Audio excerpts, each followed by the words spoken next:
coronavirus pandemic has now claimed 5 million lives.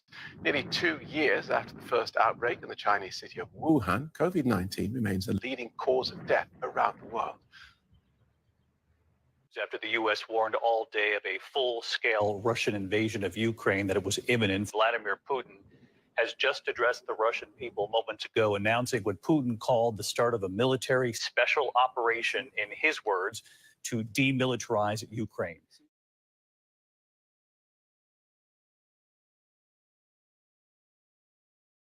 Russia overnight launched its long-anticipated attack on Ukraine, striking military posts across the country. An unprovoked war in Europe is now underway.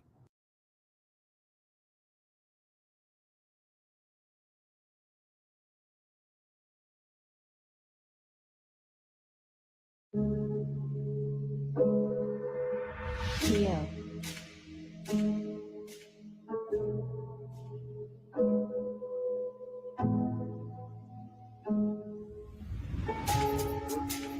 Let me tell you something, black man. I wish, I implore you, I beg you, brother, to open up the Bible, turn the music off, tell your woman go in the other room, and just open up the Bible and start checking it out.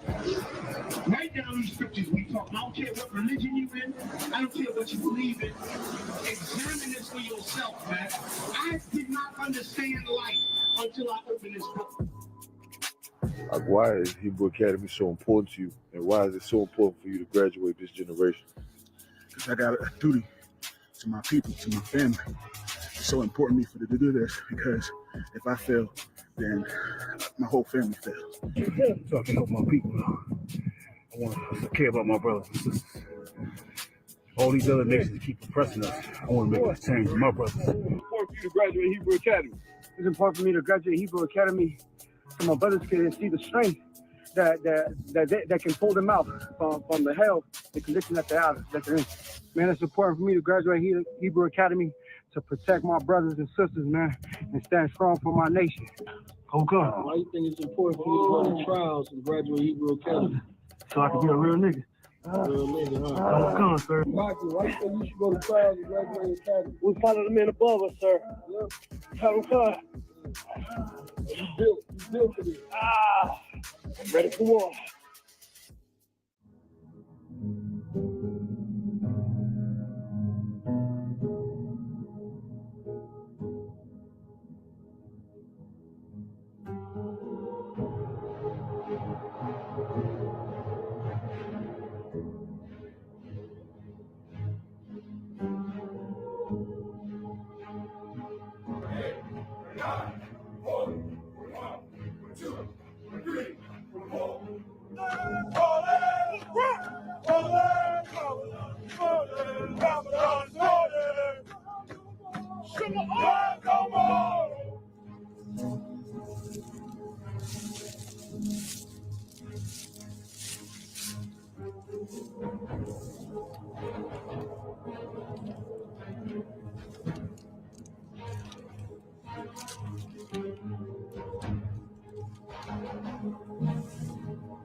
Babylon is falling. Babylon is falling.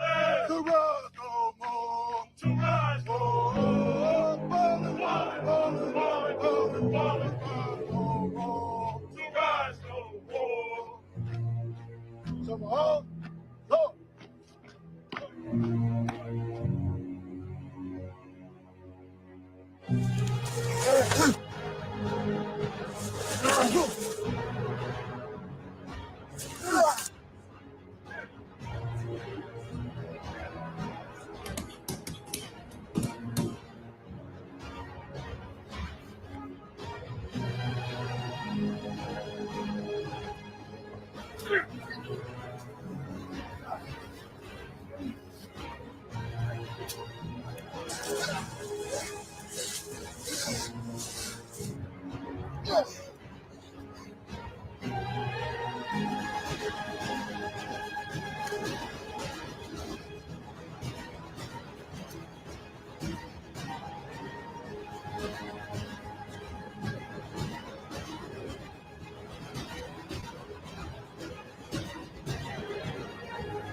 Where's he going with this shit?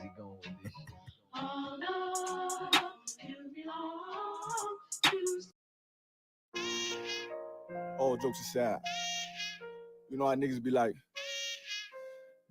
I'm this and that for life, this and that for life. I'm on rest for life, nigga. This a blood oath.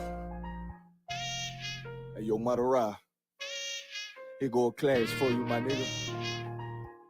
140 for the rebel. The world turned its back on me. I'm a cripple. We got soldiers, he got soldiers, but I got different ones. Ain't no way out, I tell you once. Don't pray for nothing, sin and curse. We can't forgive us for forbidden. Remain in them trenches. Trust in the Lord, but please forgive me for the times that I did. If rank is given, have your respect to your apprentice. Be about your business.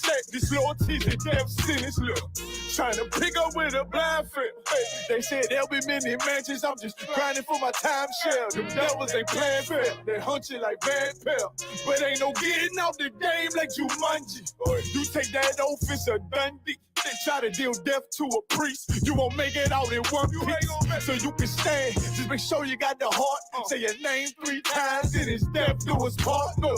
So how you feel about this truth I done shown? This ain't the life you think, little nigga. I should want. Even your own people go this zone. And the Lord said they hate you for my name, so you better keep it on. Ain't no more guessing. Ain't no more questions. Make sure my election till I'm tucked away like George Jetson. Murder for capital, now it's murder at the Capitol. The world in amazement, we like fuck 'em, raise it, raise it. I pity those watching life as it go by. Be giving mercy in this life, I don't know why. In pump smoke, never try to. The dead at home, my brother be the dead, it's all I don't. In the photo, salute my nigga, salute my nigga. They like, how you stay focused? I told them I'm motivated cause of you, my nigga. Brotherhoods and weapons, still got weapons on the scene. Now I never do my niggas like Bishop did Raheem. Never mind in all beliefs, they under anesthesia. Shorty say she need me, said she wanna let that love go. Told I let that love grow. But if I bring you to my bed, that's a blood oath. So, how you feel about this truth I done shown? This ain't the life you think, little nigga. I should want. Even your own people go this zone. And the Lord said they hate you for my name, so you better keep it on. Yeah, yeah.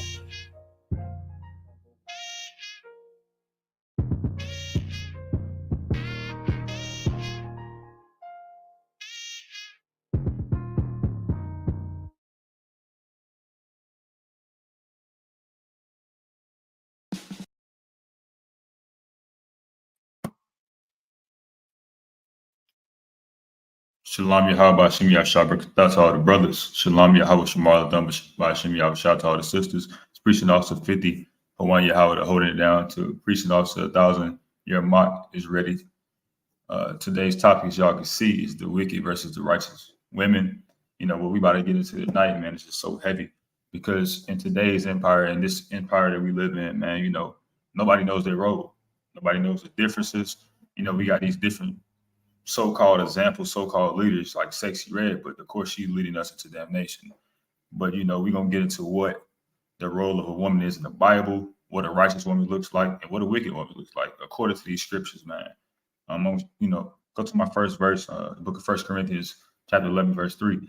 You know, right here, we learn about this hierarchy. We learn about what a woman's role is, man.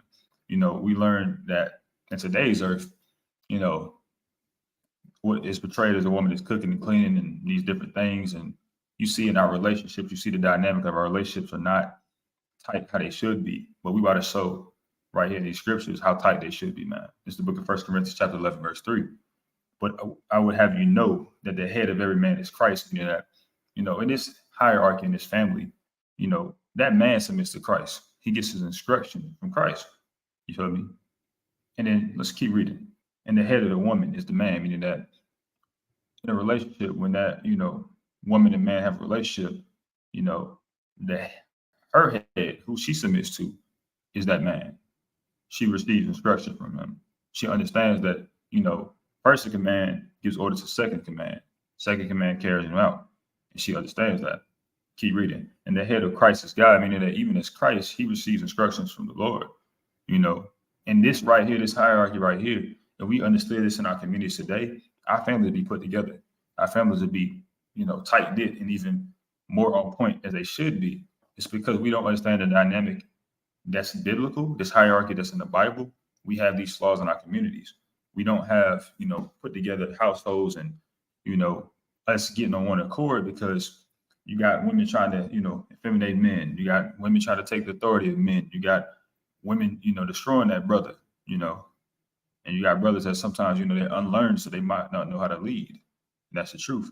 But these scriptures teach us how to get back to our roles. These scriptures teach us, the role of a woman, according to this Bible. I'm going to drop that, go to my next verse.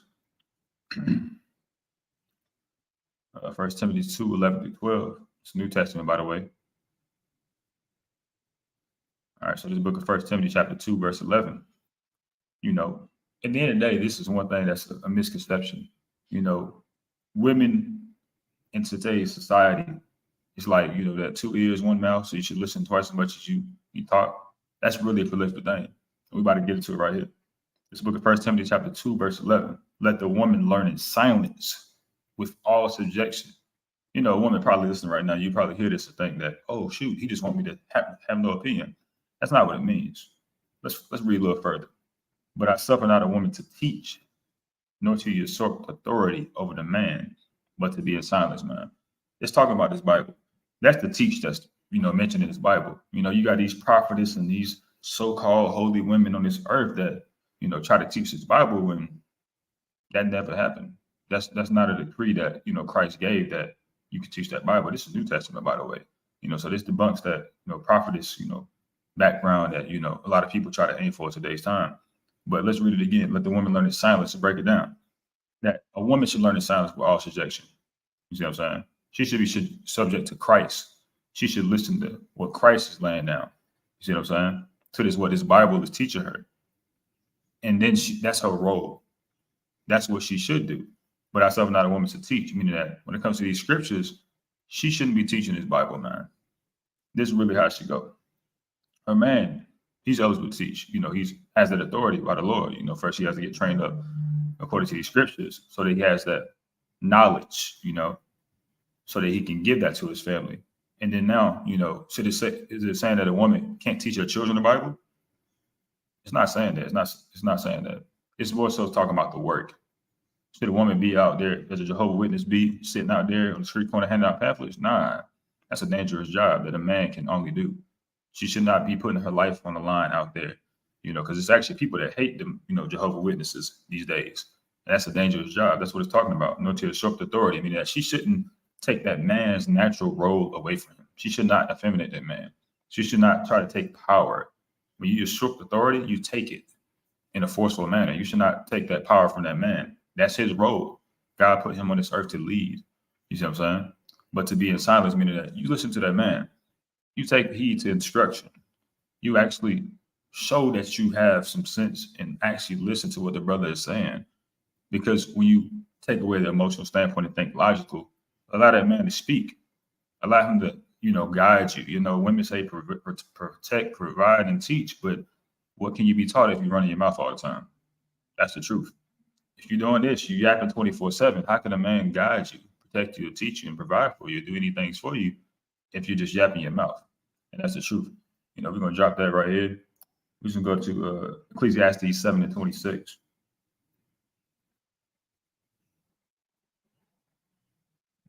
All right. So this is the book of Ecclesiastes, chapter 7, verse 26. Now we're going to get into that woman that, she's very bitter, very terrible. We're going to get into that woman that, y'all brothers probably know that, that terrible baby mama that y'all probably got or, stuff like that. We're going to talk about this right here, man. It's the book of Ecclesiastes, chapter 7, verse 26. And I find more bitter than death, the woman. It's talking about that bitter woman, man. That woman that puts you through hell, whose heart, meaning her mind, it snares her net, meaning that she entraps you using her mind. And her hands is bands, meaning that she squeezes the life out of you, man. Whoso pleaseth God shall escape from her, meaning that a brother that's pleasing the Lord, he should be able to separate from her and please God and, the things he go through might not hit him as much, and he'll be able to, you know, make it out of that pain he's going through.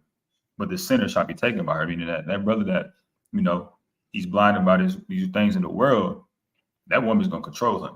She's going to squeeze the life out of him. She's going to take that $5,000 a month in child support.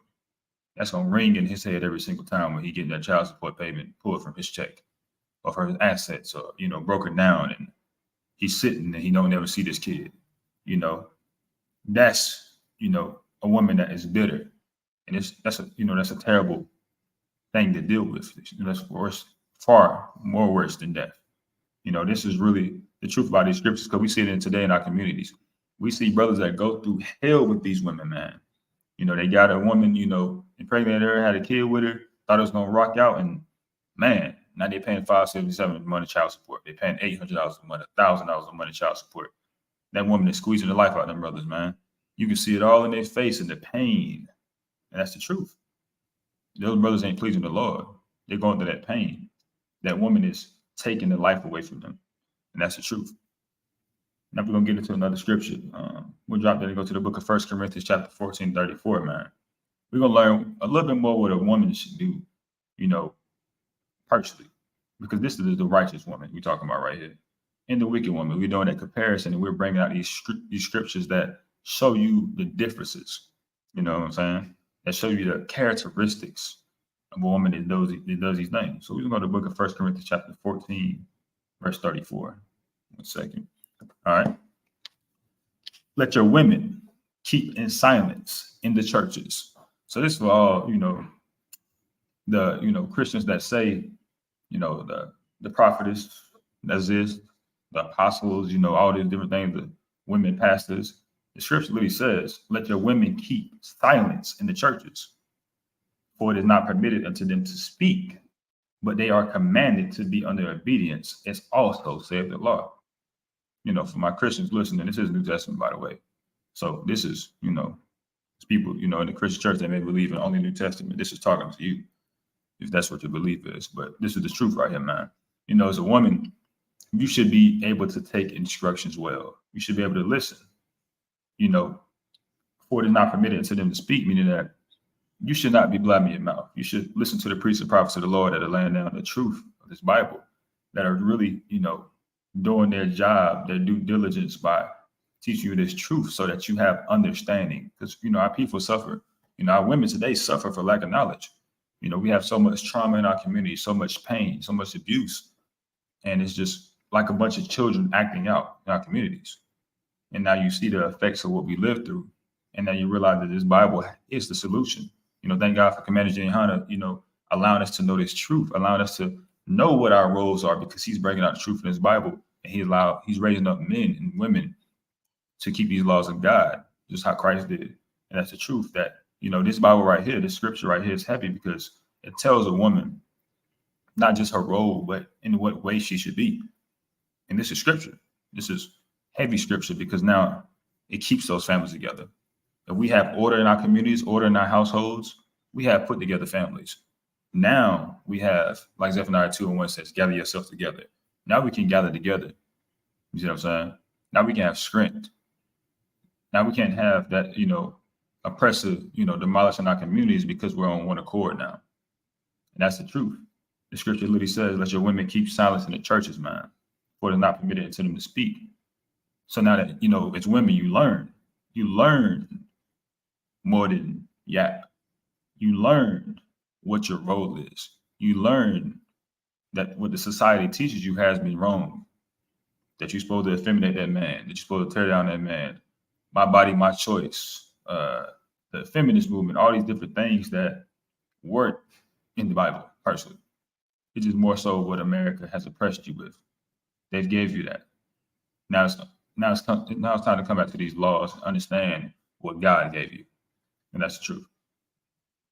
And with that, see, go to the book of Ephesians 5:22. 1 second. All right, so it's the book of Ephesians chapter 5, verse 22. Now we're about to get into, you know, when it comes to wives, you know, women today, when they hear the word wife, they may not understand what that actually means. They may not understand what their, requirements are according to this Bible, but, of course, I'm about to bring it out for you. So I'm going to read this right quick. It's the book of Ephesians chapter 5, verse 22. Wives, submit yourselves unto your own husbands as unto the Lord. It's heavy because when you hear that scripture, if you're listening, you're thinking right now, submit. That word has been misconstrued in our communities because it usually is tied to something sexual in our communities. It actually goes over a lot of people's heads. And now we think that's just what it means. When the word submit does not mean sexually all the time. That's one manner of that. But it says, as unto the Lord. If you read the actual word Lord, it's lowercase, meaning it's talking about Christ. Meaning that when you submit to that man, you would submit to that man as you would to Christ. And you wouldn't talk about the Christ. You wouldn't argue with Christ. So why are you arguing with your man? Why are you not submitting to your man? And why is it always a rebuttal to everything that he says? You don't argue with your oppressor boss. When you go to that job, you're not going to argue with Billy. You're not going to argue with Mark, because Mark, write them checks for you. But now you argue with your man, the man that has to go out here and fight for you every single day, that has to be black just like you're black, and go out here and, put his life on the line for your family, for y'all family. And that's the truth. We can read down to verse 23. For the husband is the head of the wife, even as Christ is the head of the church. It's talking about, again, the hierarchy. Of course, it's reiterating. But in the day, it's a hierarchy in, God's kingdom. And with the structure being followed, we don't have those flaws that we see in today's community. Our communities are weakened because we have those flaws, because we weren't taught right. We're unlearned. We're taught by these so-called Christian leaders that made everything wrong. It's the wrong teachings. It's the wrong understanding, because now you see the problems in our communities have been going on for years with no fixing to them. So now you understand that we have to fix them. Thank God for Commander Gianna giving us this blueprint so that we can fix our communities and repair what has been done, the damage that has been put onto our communities, so that we stop being baby fathers and baby mothers, so that we stop having, our families split apart, so that we stop, just having pain in our communities. And that's the truth. Drop that right quick. I'm going to go to the book of Proverbs chapter 31, verse 10. So we're going to learn what a virtuous woman is, man. I'm actually going to pull a definition for y'all as well. Because, this word virtuous, it's probably not brought out as much, in our communities. It's not really explained what virtuous actually means. But this is the verse right here. This is the book of Proverbs chapter 31, verse 10. Who can find a virtuous woman? Let's stop right there. Let's get the definition for the Zondervan Compact Bible Dictionary, what virtuous means. All right, so this is the definition for virtue from the Zondervan Bible Compact Dictionary. Often involve moral worth and any excellence of a person or a thing. The phrase a virtuous woman is literally a woman of ability. That's literally what it means. It just means a woman of great ability. That's what the word virtuous means. So think right quick. When you hear a woman of great ability, some people may say, okay, cooking and cleaning is a great ability, but it's talking about those skills of that woman, that charismatic behavior she has. Cooking and cleaning is there too, but how she does hair, those different skills that keep this family together, that help build a family. And, let's read the latter part of the verse. For her price is far above rubies. She's special. She's valuable. A woman that has great abilities that can add to that family, she's very valuable, because now she's going to keep that family together, man. She's going to be that pillar of rest that brother need. See what I'm saying? She's going to be that, great reflection. She's going to be a great helpmeet. And that's what these scriptures are talking about, that her price is very valuable, that she adds to that family. And that's the truth. Who can find a virtuous woman, man? That just shows you that it's saying if her price is far above rubies, that means it's hard to find her. Meaning that in this earth today, that's what it's talking about. That, her value is there, but it's hard to find a lot of women like that. And it's the truth, man. Our sisters have been tainted by this earth and, the place we live in. You see these leaders that, we have displayed today, Sexy Red, Sukiyani, these different people that are women. They might be notable names, but they're not living according to what these scriptures are telling us to do. They're not living according to what God is telling us to do. They're living according to their flesh, to themselves. And they're not virtuous women. That's the truth. So as sisters watching this, do not look up to those, so-called leaders and celebrities. Look to what this Bible says, man. This Bible can show you how to be even virtuous. It can show you better than it can tell you. That's the truth. You can, get into these records and understand that as a woman, it's a difference than watching the wickedness we see in this world and what righteousness really is. And that's the truth. And at the end of the day, once you get into these records and understand, you will see the change in our communities. You see a change in yourself. You'll see a change in our families, our dynamics, how we actually grow together, how we don't have those flaws that we used to have, but we have a put together family that actually thrives. We see our grandparents these days having 30, 40, 50-year relationships. Why can't we have it? It's usually because we weren't taught our roles correctly. That's the truth. We were taught something else. We weren't taught to stand together. We weren't taught to suffer alone. We weren't taught to really, at the end of the day, be in a relationship. Honestly, you see all these different, Sukianis and Sexy Reds, they not showing you what it truly is to mean to be a wife, a virtuous woman according to these scriptures. And that's the real truth, is that the display that we see in this community today is not teaching nobody nothing. Like Cardi B or something, she's in a relationship and she's still, doing these, crazy activities with her music and stuff. That's not a virtuous woman. That's a woman that's ruled by mammon at that point. She's ruled by her money. She's ruled by her accolades. She'd rather sign that contract than be a virtuous woman. And that's the truth. Because at the end of the day, man, these scriptures will teach you how to be virtuous. And that's the truth. When you get into these records, you understand that, what you are in these records, who you are, your identity, your role you should play. You understand that we've been lied to, man, in this place. Men and women, we've been destroyed by this oppressor, the so-called oppressor that has, put these bad things in our mind and made us go against one another. This right here will build a Black community. This right here will build a Black, Hispanic, Native Indian community back. Because once we know our roles, once we understand righteousness as women and as men, we understand that all things will be put back together for our communities. That the pain, the oppression that we face will become minor because we got each other. And that's the truth. That's why Zephaniah 2:1 says, gather yourselves together, man. We have to gather back under these laws, statutes, commandments of the Lord. And then we will have put together families. Then we will have, something worth looking forward to. Because right now, if you look outside of your communities right now, you see your Sexy Reds. You see those things. You see those women that, you may probably grew up with some, women at your high schools, your colleges that you like, you can literally see them in these scriptures.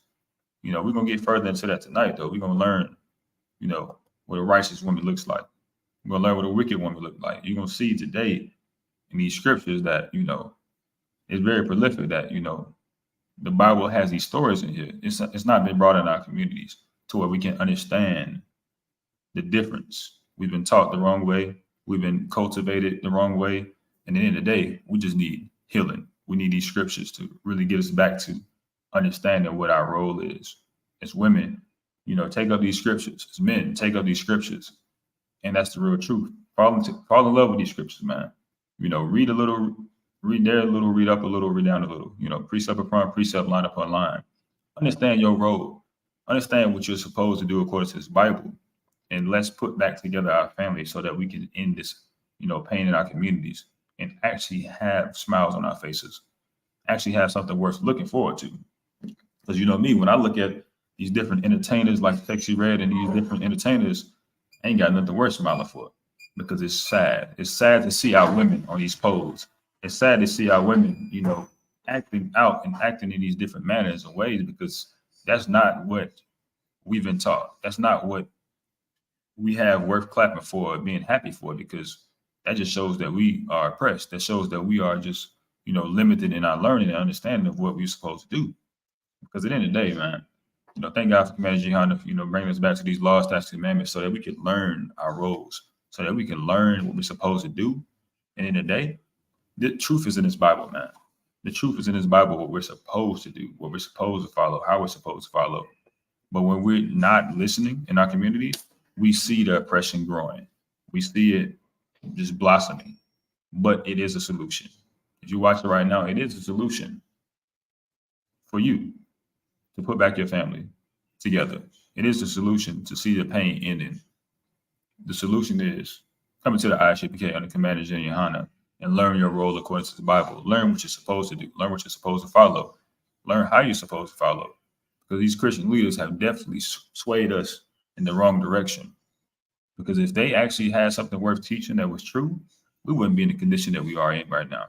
We'd be better. We'd have greatness. And at the end of the day, we don't see that right now. We see oppression. We see poverty.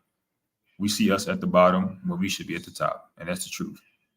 We really can heal our communities by coming back to these laws, statutes, commandments of the Lord. And that's the truth. This is the blueprint right here, man. This Bible, this KJV, King James Version Bible. That's the solution for our women and our men to heal themselves. And that's the truth. So, 1 second. Read down a little bit further for y'all. All right, let's read the verse 11. Hold on, Salaki. Got a comment. Read down to verse 11. The heart of her husband doth safely trust in her, so that he shall have no need of spoil. Just talking about the mind for husband. You know, when you have that woman that, you know, makes your life gentle, you shouldn't have to go back to that old man that you were in the world and, you know, do those bad things that you did. When you have a woman, like even the scripture says, a pillar of rest. You know, you have a great woman that you can lean upon, that righteous woman. Then you don't have to worry about the things that some brothers will have to worry about when they got a woman that's making their life a living hell, like Ecclesiastes 7:26. That bitter woman, man, she gonna make your life painful. You're gonna wake up every single day and you're gonna avoid her. You're gonna go out with the boys just so you can not be around her. You can go play the video games a lot more. You're gonna, you know, stay at the gym a little longer. You're gonna work out a few more hours because you're in pain, you're in agony. And that's the truth, man. You know, to our sisters, man, you know, don't effeminate that brother. Don't put that brother through more pain than he already goes through.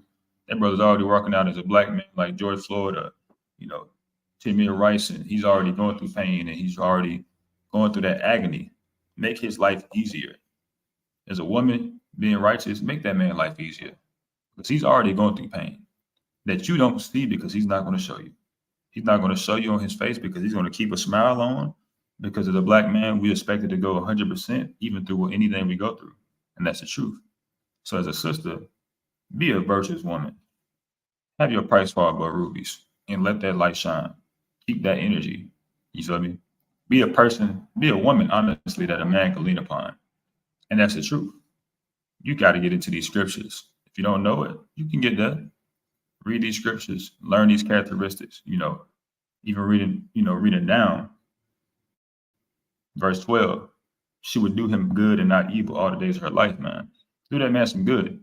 Don't do no evil to that man. Make his life not a living hell because he's already living in hell. He's going through pain and agony. He's going through a boss. You yelling at him and you making his life hard, but he's already going through that pain with his boss because he's getting that paycheck to make sure the family's straight. But you yelling at him at home, but he got to go out here and teach this truth. And now you're making it hard for that brother. And that's the truth. All the days of her life, meaning that don't make it, you know, how women say that soft girl era. Be in your soft girl era all the time. That should not be something that you switch over to when you're 25 or 26. No, that's how you should be. You are a woman. Be feminine. You understand? And that's the truth.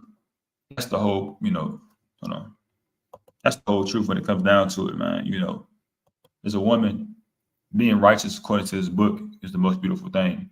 You have a blueprint right here. You got this KJV ready. You know, if you don't have a King James Version Bible, you know, you got local stores where you can go buy one and you can, you know, actually read it and understand it. But that's the truth is you got to come back to these laws, statutes, commandments to understand what we're supposed to do. Not just you, black woman, black man, not just you, Hispanic woman, Hispanic man, but us as a whole. We have to come back to what the Lord put down for us, man. The Lord gave us a blueprint. It's like right now, you got a manual to your car, right? You go buy that 2025 Dodge Charger, for instance. If you don't know what kind of gas to put in the car, you put the wrong gas in the car because you didn't read the manual, you're going to mess it up. Well, this is our manual, meaning that if you don't understand the instructions for the Lord put in this book and you don't read it, then you're going to mess up your own life. That's the truth. You're going to be terrible to that man because you don't understand that the law of kindness should be in your tongue. So you shouldn't go on and off on him on any type of way. If you don't understand that, you know, be swift to anger, slow to speak. You don't understand that. Don't go sleep on your wrath. then you're going to have those flaws in your relationship. And that's the truth. That you should understand as a woman your role. That's the truth. I'm not going to just get on women, men as well. You know, we have our flaws as well, but that's why we have, you know, scriptures here that teach us both how to do our jobs. And that's the truth. We're unlearning this place and we're just living by what we want to. We have no structure and we're just doing whatever the hell we want to. When we come back to these laws, we see less pain, we see less struggle. And now we actually can have those conversations of how people say generational wealth. You can't have generational wealth if people not together. It don't take one to tango, it takes two. That is how a family is built. You feel me? A family is built with two people. If we ain't together, then how can we have a family? And that's the truth. But we have to understand how to master our roles. Because even the scripture, when it breaks down 1 Corinthians 11:3, when it goes into the hierarchy, we understand that hierarchy is important to his family. And that's how we keep our families together. And with that, pass it on to Priest Officer 1000 Year Mock. Clap it up.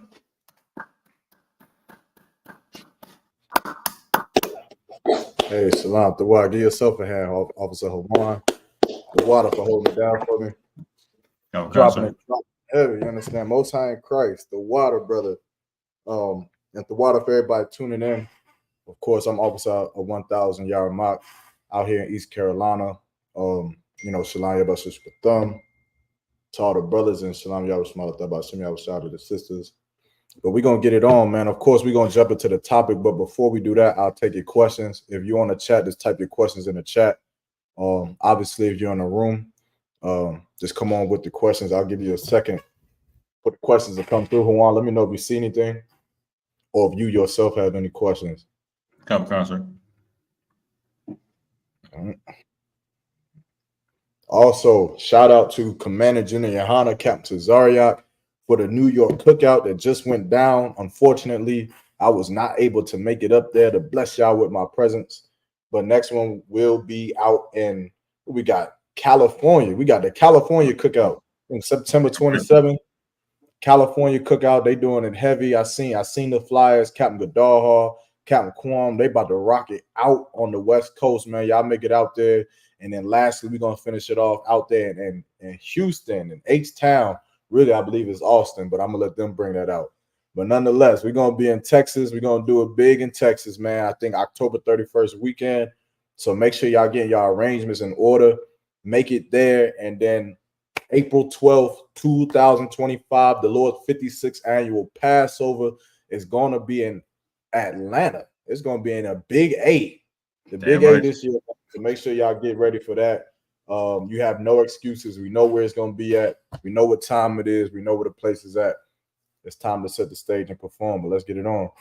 If we ain't got no questions, let's go with the first scripture. Juan, give me Ecclesiastes real quick.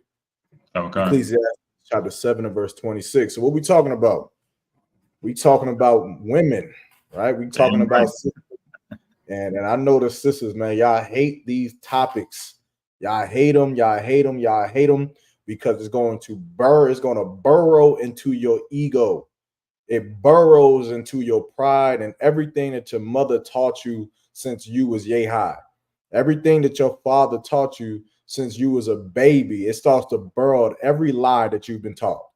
And yes, it's a lie. Every time that your mother taught you that you was just so precious, that you was just so wonderful, that you were just so perfect, they were lying to you and it melted your brain. It destroyed your morality. It destroyed your righteousness because you believed that no matter how ugly you behaved, no matter how terrible of a person you are, because you were physically attractive, you believed that you were beautiful. That was a mistake that your parents made that you can never make for your children. You cannot teach your children that their physical attributes is what makes them beautiful. How do I know? Give me a precept, Juan. How do I know? If we're going to follow the Bible, if we're going to be a people who claims to follow Jesus Christ and claims to worship the Most High, and we use this book, we use this Bible in the church, and we claim that this is the manual for life. Ain't that what they say, Juan? Ain't they? Don't they say this is the book before leaving Earth? That's what you say. So if we're going to follow the Bible, then tell me, how do I know? How can I sit here and tell you that teaching your children that their physical attributes, it doesn't mean nothing? How do I know? Juan, you got it? See. Thinking don't stumble the beautiful woman. Thinking that. Don't stumble the beauty. That's what I'm on right now. What's the precept? I need to hear it. Got you.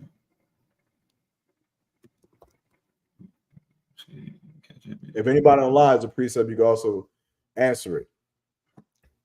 I got Ecclesiastes 25 to 21. Give me Proverbs in the book of Proverbs 31 and 30. Yeah, I got you. Bet. Right? You can't teach your daughter that even though she gets straight F's in school, but because she's fair skinned or got nice hair or colored eyes, that she's beautiful. You can't teach her that.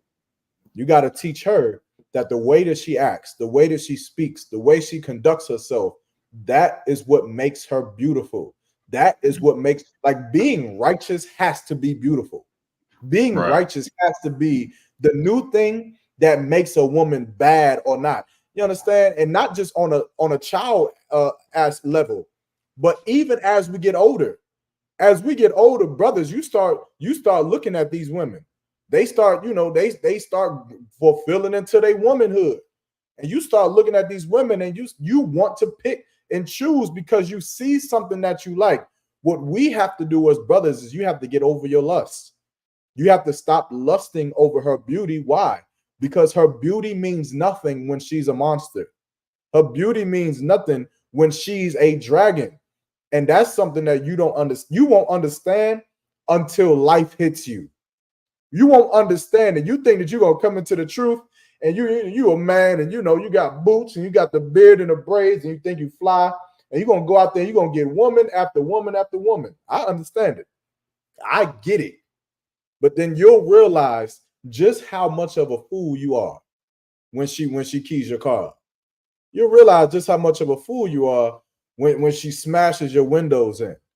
When she's waiting outside of the house trying to fight your other rib, and she telling your other rib to come outside, and now you got to deal with a fight in between two of these women because they were not taught that keeping their mouth shut was actually what made them beautiful. That submitting to their husband is actually what gave them value. They believe because they look good or they got big breasts or big behind, that they can behave any way they need, that they want to, because that's what life teaches them. The Bible teaches otherwise. Read what you got. Just like it, I'm going to add something to that too. It's like, even Commander Johanna, when he gave that demon lecture, he said that demons have pretty faces too. Okay. It's the book of Proverbs, chapter 31, verse 30. Favor is deceitful. Favor beauty is deceitful. Why is favor deceitful? What is favor? 1 second. Just like it. Favor is approval. This from the Oxford Language Dictionary. Approval, support, or liking for someone or something. Meaning what? The slut that you like is deceitful. That's what this means. The woman who you've taken favor to, the woman you like, the type of women you like that be in the club all day, the type of woman who that you like, that they have the OnlyFans link in their bio. That woman, the woman that you love, the Instagram model, the Kim Kardashian, the woman who you think is beautiful. Your favor is deceitful. Keep going. Okay. And beauty is vain. And beauty is what? Vain. No, it means a lot. Vain. No, beauty is everything. Vain. The Bible says that beauty is vain. What does vain mean? It's like other one. It's nothing. Vain means nothing. Her beauty means absolutely nothing. Her beauty a woman's beauty does not rise the scale of her value. It doesn't tip the scale at all. It adds no weight. Because what is the point of having a woman who is the most beautiful woman in the world if at the end of it all, she destroys your life? She ruins your entire existence. What is the point? You're gonna wish in that day, you're gonna say, man, I should have just went and got the woman who was righteous. I should have got with the woman who was not a city girl, who was not a sexy red or a lotto. I should have got that other woman who she didn't look that she didn't show her breast as much as Lotto did. She didn't show her behind as much as Sexy Red did. But she was covered up in the back of that class with a head wrap on, saying Shalom Yahweh Shemal Ataba Shem Yahweh Shah. She was doing that. She didn't have a Cuban link diamonds every time I seen her. Her nails wasn't 3 inches long every time I seen her clinking and clanking. But she was in the back with her damn forehead pressing against some Bible. She was doing that. She was at the Passover slaving and sweating her behind off, cooking that unleavened bread. She was doing that, watching those children like the sisters did for this Passover in Raleigh, North Carolina. She was doing that, but she wasn't doing the things that you like. She wasn't on the stripper pole just like how you like your women to be. She didn't have an OnlyFans showing the world what she was working with, just like the woman you want to marry. But eventually, you'll make the grand decision to marry Sexy Red or to marry Cardi B. And then you'll understand why the Lord said that favor is deceitful and beauty is vain. Keep going. But a woman that feareth the Lord, she shall be praised. But a woman that feareth the Lord, she shall be praised. Let me tell you something. The sisters in the Israelite school of UPK that's in here, those are the women that get husbands. Them. The rest of you sisters, I don't know what the hell you got. I'll be talking to some of you sisters in the world, and y'all be telling me about the men that you deal with. You know, I want to tell me if I'm lying. I had one sister in the world tell me that she had a husband that let her peg him in the behind. Juan, am I lying? Wow, sir. I'm not lying, am I? Tell me if I'm lying. Keep me straight. Yeah, she said that she had a man that was her man. This wasn't no fling or no one-time sex thing. This was her man. And he allowed her to peg him in the behind. Now, I don't know about y'all. You understand? I know y'all like to say that the marriage bed is undefiled. Now, we've debated this. And in my house, that defiles the marriage bed. That is unlawful. Right. But I imagine what kind of man you actually sleep with. What kind of man you actually get. The sisters in here, you have actual husbands. You got actual men who are deserving of a woman that knows how to keep her mouth shut. Why? Because a woman who feareth the Lord, that's the woman shall be praised. And how is she praised? How do you praise a woman, Juan? It's like at a one, you give her honor, you know, you show her off, you know, a virtuous woman is a crown to her husband. So because of the, you know, the works that she do, you know, you let it be known that she is, you know, working willingly with her hands and, you know, show her off in that manner. You give her, you reward her. You reward her. And what does the scripture say? What does the scripture say a wicked woman is a portion to? It's like it. The scripture says a wicked woman is a portion to a wicked man. Yeah, and what is it? What about a righteous woman? A righteous woman is given to him that feareth the Lord. Yeah, a righteous woman is given to him that is righteous. That's her reward. Right. Her reward is that she gets to wake up every morning and know that the police will not raid my house because my husband is some drug dealer. She gets to wake up every morning and know that I will never have to find out that my husband was down low homosexual. She'll wake up every morning and know that if I get pregnant, my husband is not going to move to Houston and change his name and number and block me and leave me with this baby all by myself. She'll know that. And more than all of that, she'll know that the man that she lays with every night is a man that has given his life to Christ. A man that has actually given his life to serving the Most High. She'll be able to go to bed at least knowing that. Now, I'm sure she'll still be pissed off about a couple other things. I'm sure everything in her life won't be perfect, and she'll be mad because the dishes wasn't washed and the house isn't clean to her standard. But the least she'll know is that she can go to bed sleeping with the man that she'll sleep with 60 years from now, that she'll sleep with 100 years from now. And let me tell you something. In the world that we live in, 10 years is a damn phenomenon. 6 years with a person is a phenomenon in the world that we live in. Some of you don't make it past 3 days. Some of you get together 3 days ago, you were so in love with each other. Ooh, you love each other.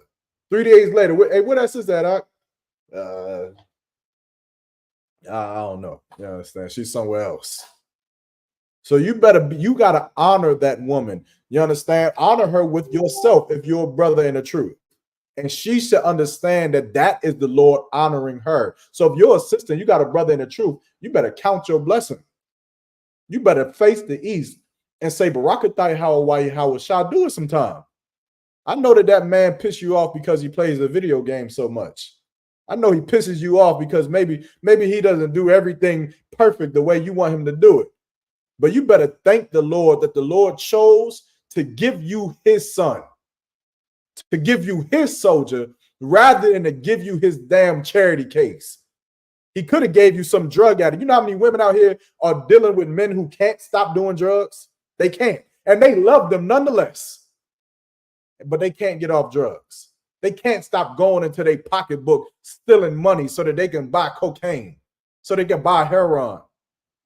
It says if your husband has a video game problem, I would count your blessings and just deal with that. You understand? Keep reading. Time. Verse 31. Give her of the fruit of her hands, and let her own works praise her in the gates. And let her what? Own works praise her in the gates. What does that mean? Like it would mean that it means that she'd be praised by her works, by the things that she do, by her actions.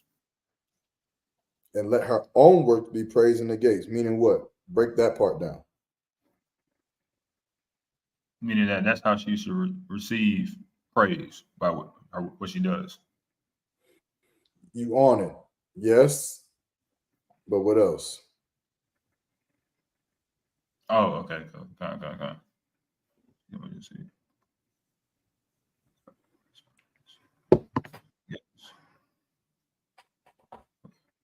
It's simple. It's saying it right there in front of you.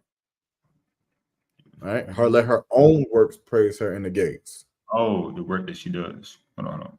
How does her own work praise her in the gate? She receives recognition for it? Well, yes. But where is she receiving recognition from? Where is it coming from? Like her husband? This is a hard concept for a sister sometimes to understand. Right? This is something hard, not just for sisters, but sometimes brothers is hard to understand. Why? I'm gonna give you a hint and maybe you'll understand it. As a child, when you do something that is abnormal, let's say you clean up the whole house and your parents didn't tell you to. Why did you do it? Oh, so like with the intention of getting praise for it. Yeah, you did it because you wanted people to see that you did it. You wanted your mom to come home and say, oh, who cleaned up the house? So you can stand there and say, it was. Hold on one second. Hold on one second. Juan, do you hear anything playing? Like sir. I see it now. One second. Yeah, they're trying to play ads on the Bible app now. What the hell is that? Esau. Yeah, what the hell? All I heard was all night long. What the hell is going on? But nonetheless, so now this is a hard concept. So now when a child does what he does, he wants the mother and a father to see them. so that he can get the praise, so that they can say, oh, we're going to take you out from ice cream, man. You did such a good job. Or we're going to buy you that new video game because you did this. This is why he does it. Let me see. Sister Yana says, Salaki said, if I may, she will get praise from the Lord. Closer. She'll get praise from the Lord, but remember what it's saying here. You understand? She let her own works praise her in the gates. So now, if a child does a work to get praise from somebody else by cleaning up the house, then let's say the woman now we're talking about, and she does the exact same thing. She cleans up the whole house. Where is she getting the praise from? It's like it. Mm-hmm. Her husband? Remember, in verse 30, we already went over that. You understand that the woman that feared the Lord, she shall be praised. But now this is talking about her work.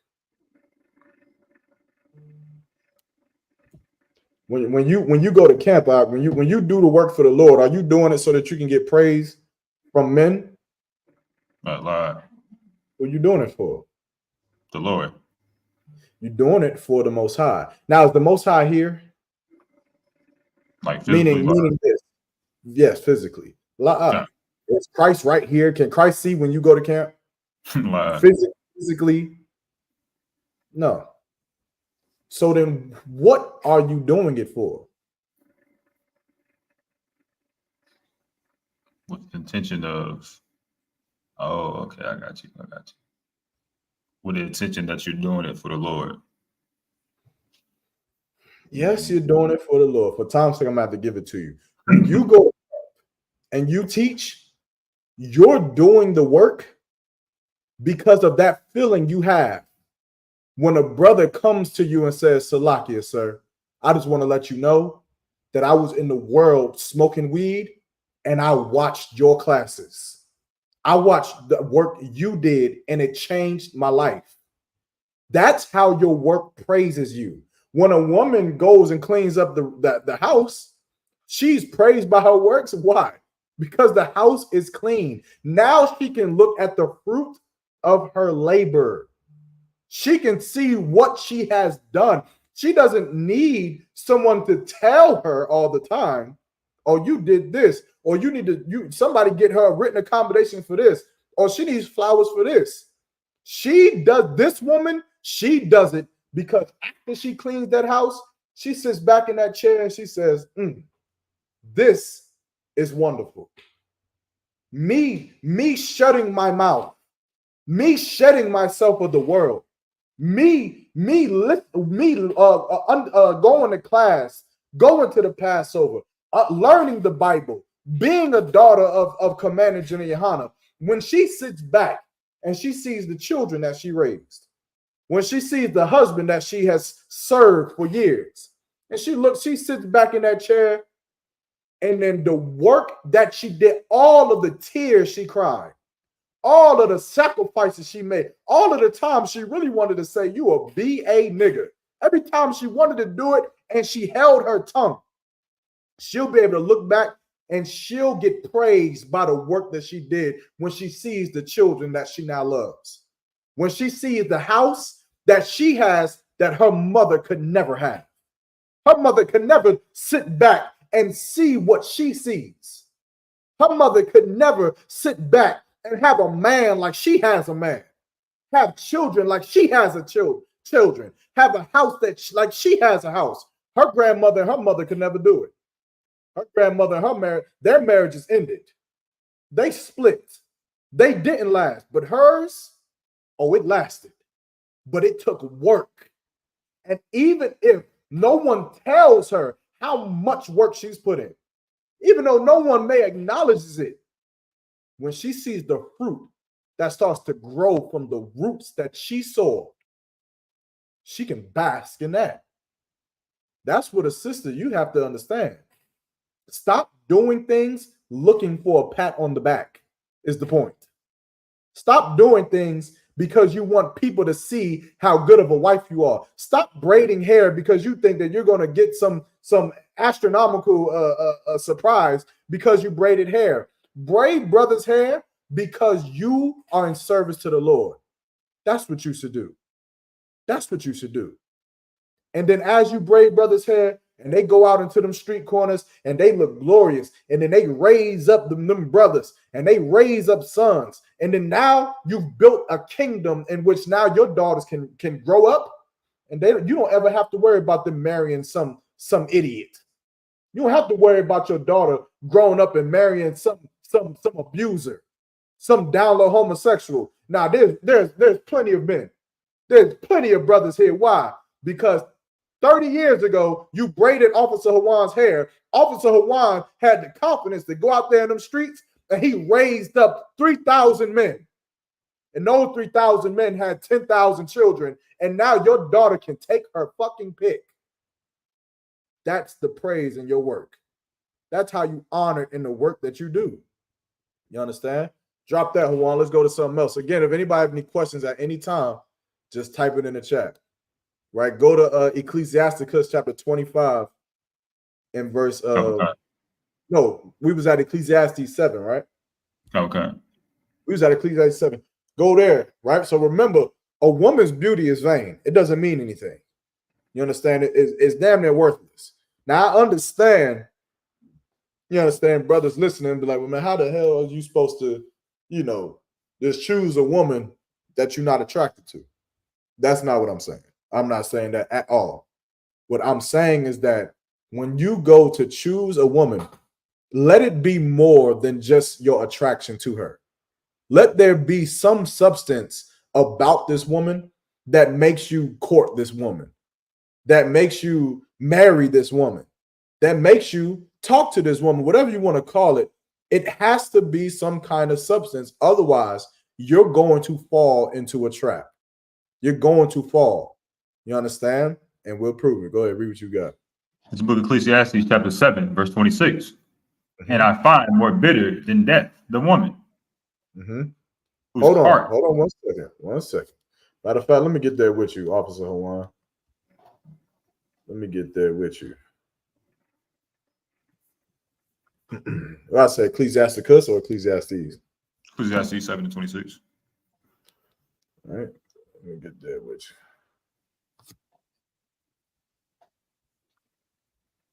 All right, go ahead. Read it again. Verse 26. Okay. Okay. This is the book of Ecclesiastes, chapter 7, verse 26. And I find more bitter than death the woman. And I find more bitter than death the woman. I want you to understand what's being said here. Meaning, there's somewhere in America right now. Matter of fact, in your city, in the city you're in right now, there is a man who was living with some woman who is some nasty, wretched dragon, some wretched piece of filth. And that man, with his healthy life, wishes that he could just die every time she opens her mouth. He just wishes every time she comes home, he just, golly, man. If I could just die, my life would be better. This is what this is talking about. And sisters, this is what you never want to be. You never want to be the woman who your husband just would rather just die. I don't think you understand how insane that is. That he would rather just be unalived, not see his children no more, not be like a lot of you think that that black men are terrible fathers. When in actuality, black women, you have become more terrible mothers and wives than black men have been terrible fathers. A lot of your fathers is not in your life because your mother is a dragon. And that is the truth. Your mother is wretched, and the father says, I can't be around it. How do I know? For the majority of people that you know, who says, man, my father ain't in my life, man. Yeah, man, he left me when I was 2 years old. Yeah, never came back. Ain't never seen him. So you ain't hear from, you don't know where he at today? Yeah, I know where he at. He lived down the street. He got a whole nother family, and he's the head baseball coach for the high school. You know what that tells me? That father knew how to be a good father. He's actually a great father. The nigga's he the head baseball coach at the high school. He got a whole nother family. But there is one thing that we never seem to look at. We never seem to really pay attention to. And that is that woman. How many times did you tell that man that she was gonna have somebody come and do something to you if you kept coming around? How many times did you tell that man that yelling at him and cursing him out and saying you gonna call the police on him every time he come around, and you got a restraining order on him every time he come around? How many times did you do that? So eventually, what does he do? He says, I'd rather die. And not being able to be a father to your children, it feels like death. It feels like it feels worse than somebody just coming and just unaliving you right now. But you know what? That pain is so much better than being emasculated by some dumb bitch who doesn't know a goddamn thing. You pray every day for the day somebody breaks into her house and does something to her just so you can say, you stupid, I bet you wish I was there then. I bet you needed me then. But of course,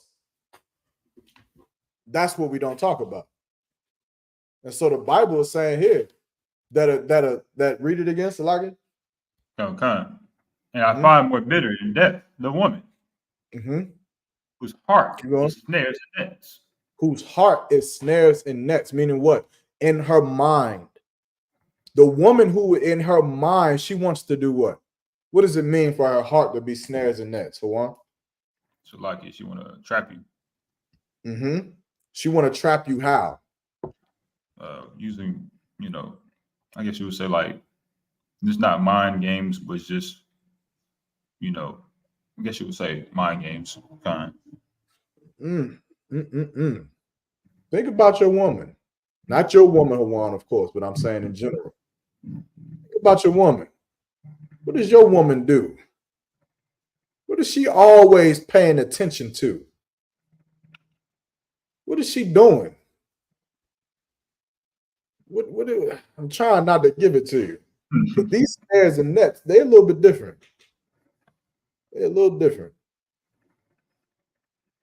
Just know this. Sometimes the woman that you're laying with is actually your enemy. Sometimes she's your enemy. But what are these snares and nets that she's given, that she's laying? Hold on 1 second. Well, go ahead, try again if you want to take a chance or a shot, Salaki. Just like you see that. Just like you I'll say that child support.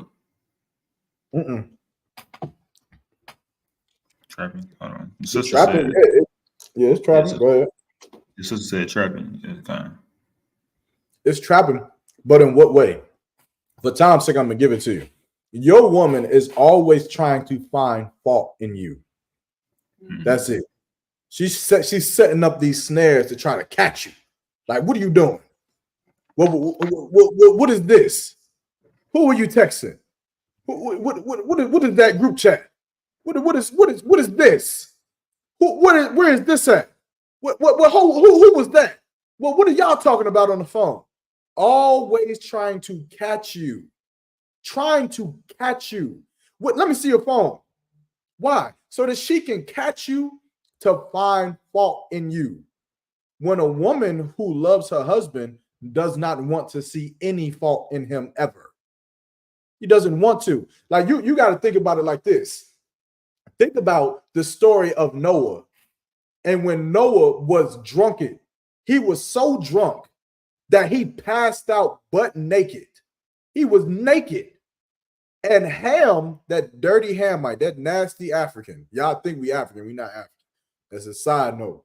But Ham, his youngest son, went into the room and seen his father naked in his drunkenness and laughed at him and looked at him and laughed at him. And then when Ham went to go tell his other brothers, Shem and Japheth, what did they do? They walked into the room backwards and placed a blanket over their father. Why? because they loved their father. They didn't want to see their father's faults. They didn't want to bask in the falling of their father. All they wanted to see was Noah lifted.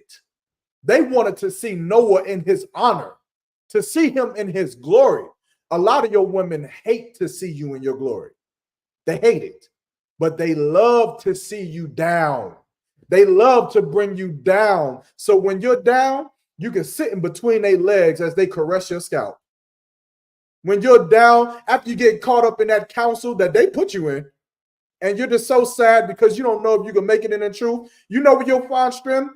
Right in between her legs as she caresses you and she says, well, you'll be better. We'll get through this. A lot of you, that's you. That's what you want.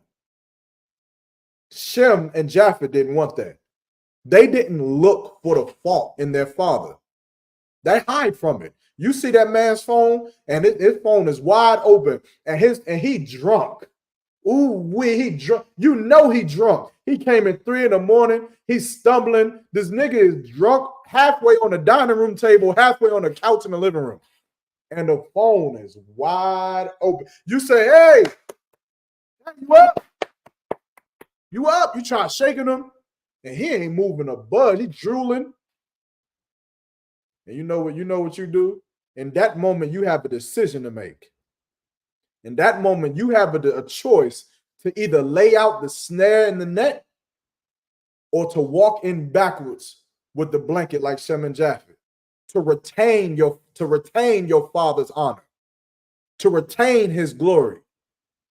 But a lot of you, you're going to go through that phone. You're going to go through that phone so you can find that slut that he was talking to. So you can find that whore that he was texting. So you can find whatever it is that you want to find just so you can get him in counsel, just so you can have the satisfaction of saying, I told you so. That's why you don't need to be talking to them other women. So like that's why you need to stay home. That's why you don't need to be drinking and going to no clubs. That's why you don't need to be with Yaramak going to them clubs. Because every time you go with Yaramak to them clubs, you're going to come home drunk, and then I'm going to find out about the naked women, and I'm going to give you hell about it. So instead of going out with Yaramak to them clubs, you better just stay home. So I don't give you hell about what's going to happen. Come on, Hawan. So like what you're saying is so heavy because it's like in that society, a lot of sisters really actually, you know how like a lot of sisters actually hurt themselves by trying to play detective, by trying to look up all the information about this man. And at the end of the day, that's the truth is when you're trying to trap that man, trying to make an excuse just to argue, trying to make an excuse just to, give him hell. It's like the scripture says, be a pillar of rest. You're not a pillar of rest when you do those things. You actually making his life a living hell. And that's not, what a righteous woman would do, personally. Oh yeah. I mean, forget about it. And we're gonna get into it. I'm gonna give you a few examples. Just stay tuned, sis. I'm gonna give you an example. Let me tell you something.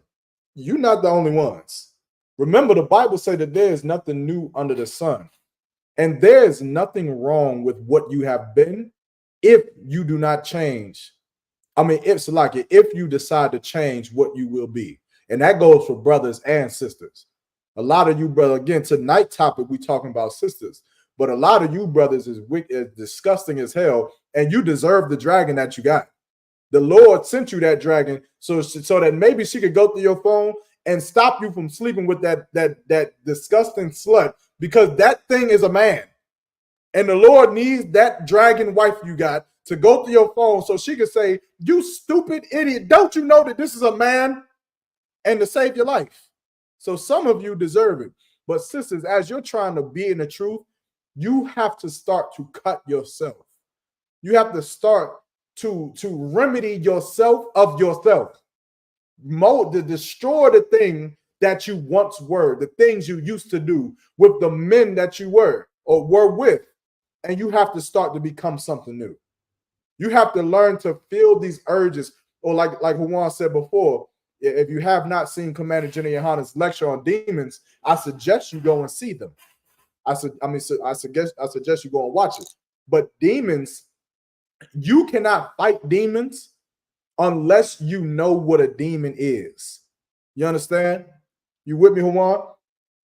If you don't know what a demon is, you can't fight. A demon is like this.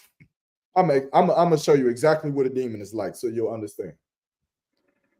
A demon is like, imagine if when you walked into your house, you get punched in the face, boom, boom, boom, from left, right, in the back of your head, and you don't see nothing. You have no idea where it's coming from. And every time you walk, every time you go to the kitchen, boom, boom, boom, you punched in your face, blah, smacked in your face, and you don't see nothing, but you feel it. What eventually happens after a person gets hit that many times and doesn't see it? They get more depressed. They get more schizophrenia. They get more demons because you don't even know what the hell is happening. You don't know why you're always in this situation. You don't know why you're always sad, why you keep getting hit in the head every time you go to the refrigerator. You don't even see it. If you want to battle that demon, you have to first be able to see it. You have to be able to feel the punch and know that that's a demon. Now you can see the fist. Now, as you start to understand this feeling that I got that wants to curse on my husband, I know that that's Satan. Now it'll reveal itself to you. Now you'll see Satan right there. You'll see him sitting right there. You'll say, what the fuck? What the hell is that nasty thing? What the hell is that evil thing? And you'll realize that that evil thing is inside of you. It's in you. And if you realize that, then maybe you'll want to get it out of you. And now you can see the punches. Now when the punches come, you can block the punches.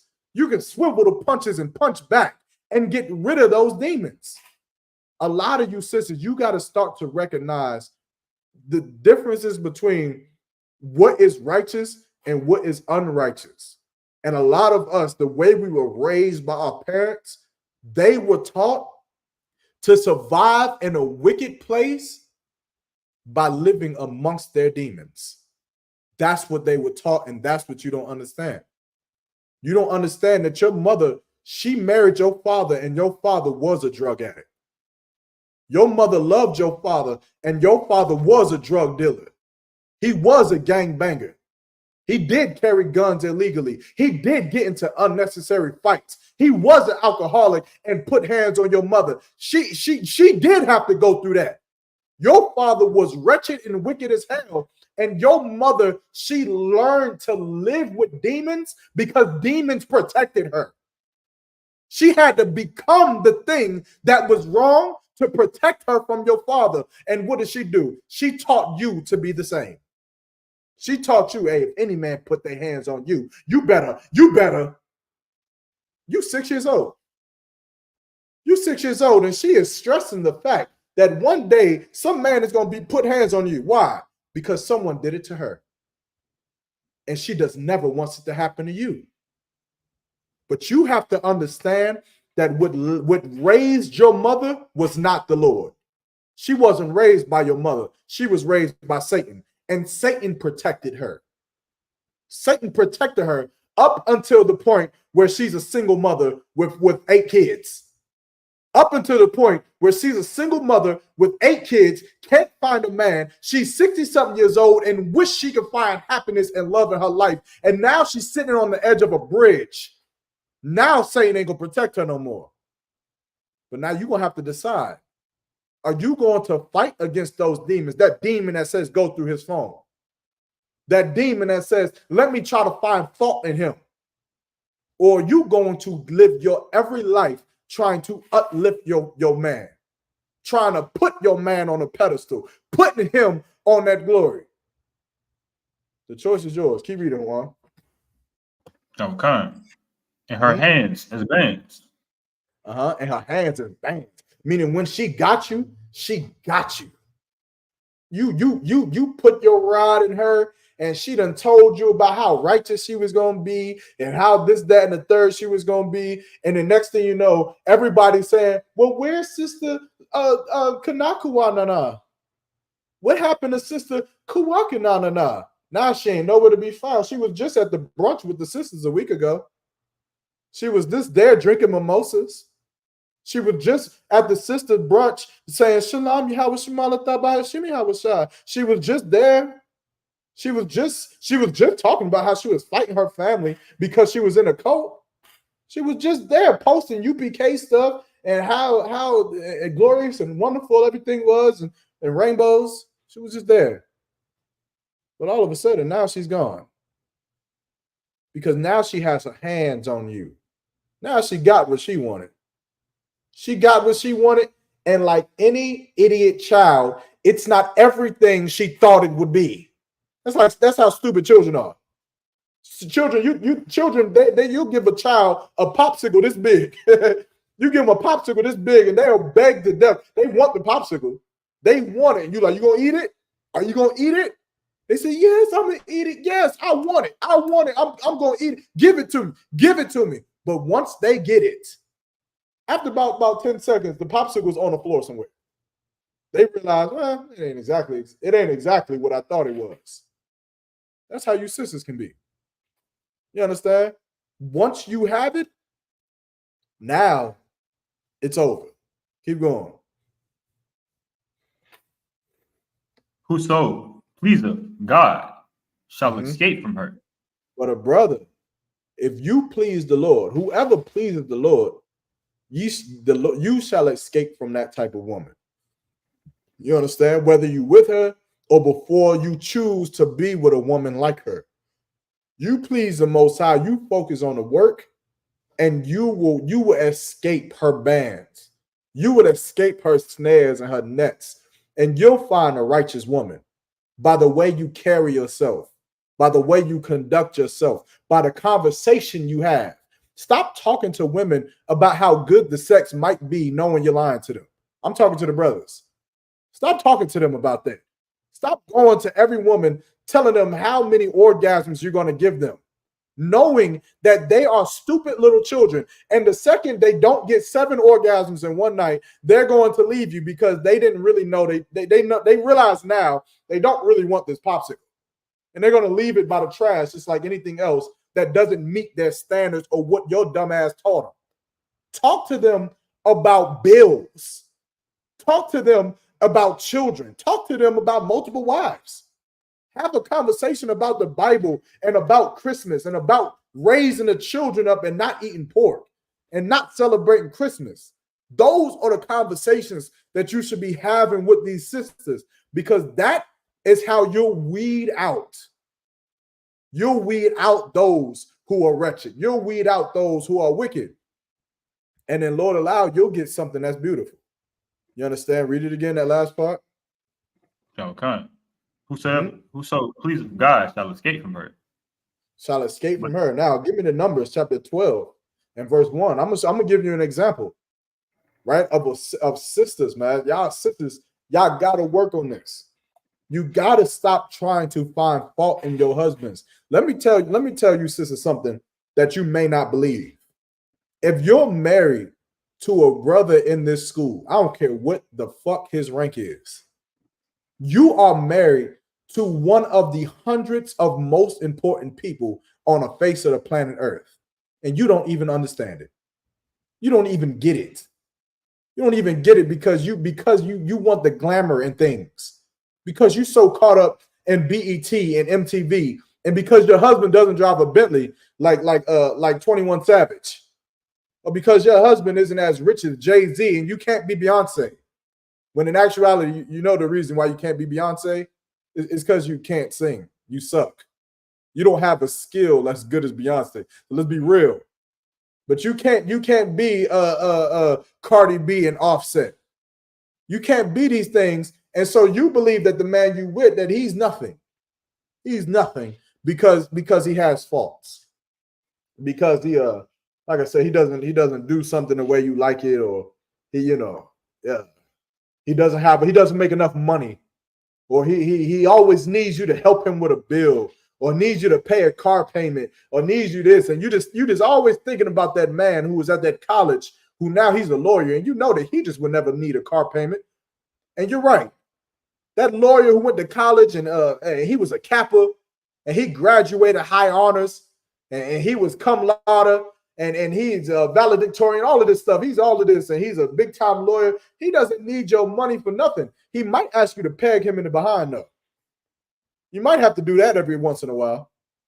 You might have to strap that thing up and go to work on your man every once in a while. And as you cry, just know you won't have to cry about paying no bills because he'll pay them. He'll take care of all the bills while you sit at home while your husband goes and sleep with men in Hollywood. While he goes out on guys' nights and he's getting ran through. And you asking him, why is he walking different? He tells you every night that he went to the gym. He was just working out. You understand? Right? Hold on, are you there?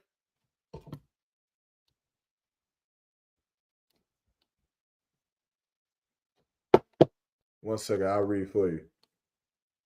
Like, yeah, I'm back. Go ahead. Just let me know next time you got to step off. Yeah, Kyle, what's the rest? Go ahead. Go to Numbers chapter 12 real quick. Okay, I got you. So a lot of you are married to the most important men in the world. You don't understand it. And why would a sister, now this is going to cut a sister deep. It's going to cut a sister's soul. But why would a sister not understand that the man that she sleeps with, a brother that's in the Israelite school of UPK, in the truth, that serves the Lord, why would she not understand that the man she sleeps with is one of the most important men on the face of the planet Earth? Why would she not understand that? That's like the other one. I would say that, a sister that is married to a brother that's truth, she doesn't understand it because she used to terrible men that don't do actual things with their life, that don't show the actions behind what they speak. And some sisters may not understand the gratitude and understand the amount of work that is actually done in this truth. Not quite. There's another reason why she doesn't understand it. Why she wouldn't say it. Why wouldn't she say it? In today's time, they talk about high value men. Is that right? Right. Would they consider you or I a high value man? I was going to say, because like society has it set to where sisters should be with like a Diddy or like a Chris Brown or someone like that. Okay. Because society has taught women that they should be with a Chris Brown or a famous celebrity, right? Yeah, come. That's true. So why would a sister being married to you, meaning she's not with Chris Brown, right? She's with Juan, she's with Yaramak, she's with Tabawan, or with Captain Cesariak. Why would they never say, or why wouldn't they say that this is the high value man, that this is the most important man on the earth? Why would they not say that? Just like because society, how the sister says, society teaches that a high value man is a man that has a lot of money, a man that can. That's not why. For time's sake, I'll give it to you. Because she doesn't believe. Right. She doesn't believe in this. She doesn't believe in Christ. She doesn't believe in Commanding General Yohana. She doesn't believe in these Bible scriptures we going over. That Sabbath service and the Passover and the High Holy Day, all of that is nonsense to her. All of it is this beautiful black brotherhood. It's just black brothers coming together, doing a good thing. If I can't get Chris Brown, then at least I have somebody who's not a drug dealer. They don't believe that you are a prophet of God. They don't believe that you are working for Christ. They don't believe it. Because if they did believe it, then they'll shut their mouth out. Don't you know that? Do you know that, Juan? Okay. You know that if they believe, if Jesus Christ came to your woman right now and said, when your husband says anything, shut your mouth. Do you know that after that, they will shut their mouth? Right. So why don't they do it now? Why don't do it now? If Christ told them out of their mouth, if Christ came tonight and said, women, obey your husband as if it was God and it was Christ. It was Jesus telling them that. Do you not know that next morning, if you got up and said, babe, I need you to go cut the grass with that lawnmower, they would get up and say, Khan on one Khan, and they would do it. If they would do it then, why won't they do it now? Just like you said, they don't believe in these scriptures. They don't believe the power behind it. Because you don't believe Christ said that. You don't believe in it. You don't believe that Christ taught the order structure of a household. You don't believe in it. And if you believed in it, then you would do it. You would follow it. Now, of course, I'm not telling no brother to wake up and tell their wife to go and cut the grass. Right now, just so that we get this clear, what should you do if your husband wakes you up in the morning and says, "But go start that lawnmower and cut that grass front and back"? What should you do as a wife? I want one of you sisters to answer, just so we get this clear. So a lot of sisters believe that to be righteous, you have to be some kind of a slave, that you have to be some kind of subservient to a tyrant husband. That is not what I'm saying, but I am asking now just to make sure you know, what should you do if you got an order that wasn't unlawful, but it seemed harsh. It seemed very harsh. You understand? I want to see if sisters online can answer this. If you don't know, just say I don't know. Or sister in the class, she just spoke before. If you want to say anything else, you can answer it as well.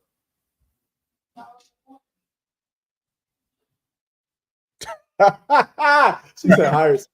Good night. No, that's a smart way around that. Like, hey, kind of what kind of say, hey Jose, I need you to come cut this. That's smart. Sister said, Salaki, I personally tell him I didn't know how, respectfully. Okay, no sweat. What if he says, don't worry about it, I'm gonna start it up and you just go push it up and down all day? Then what would you do? Yeah, they biting their tongue on this one.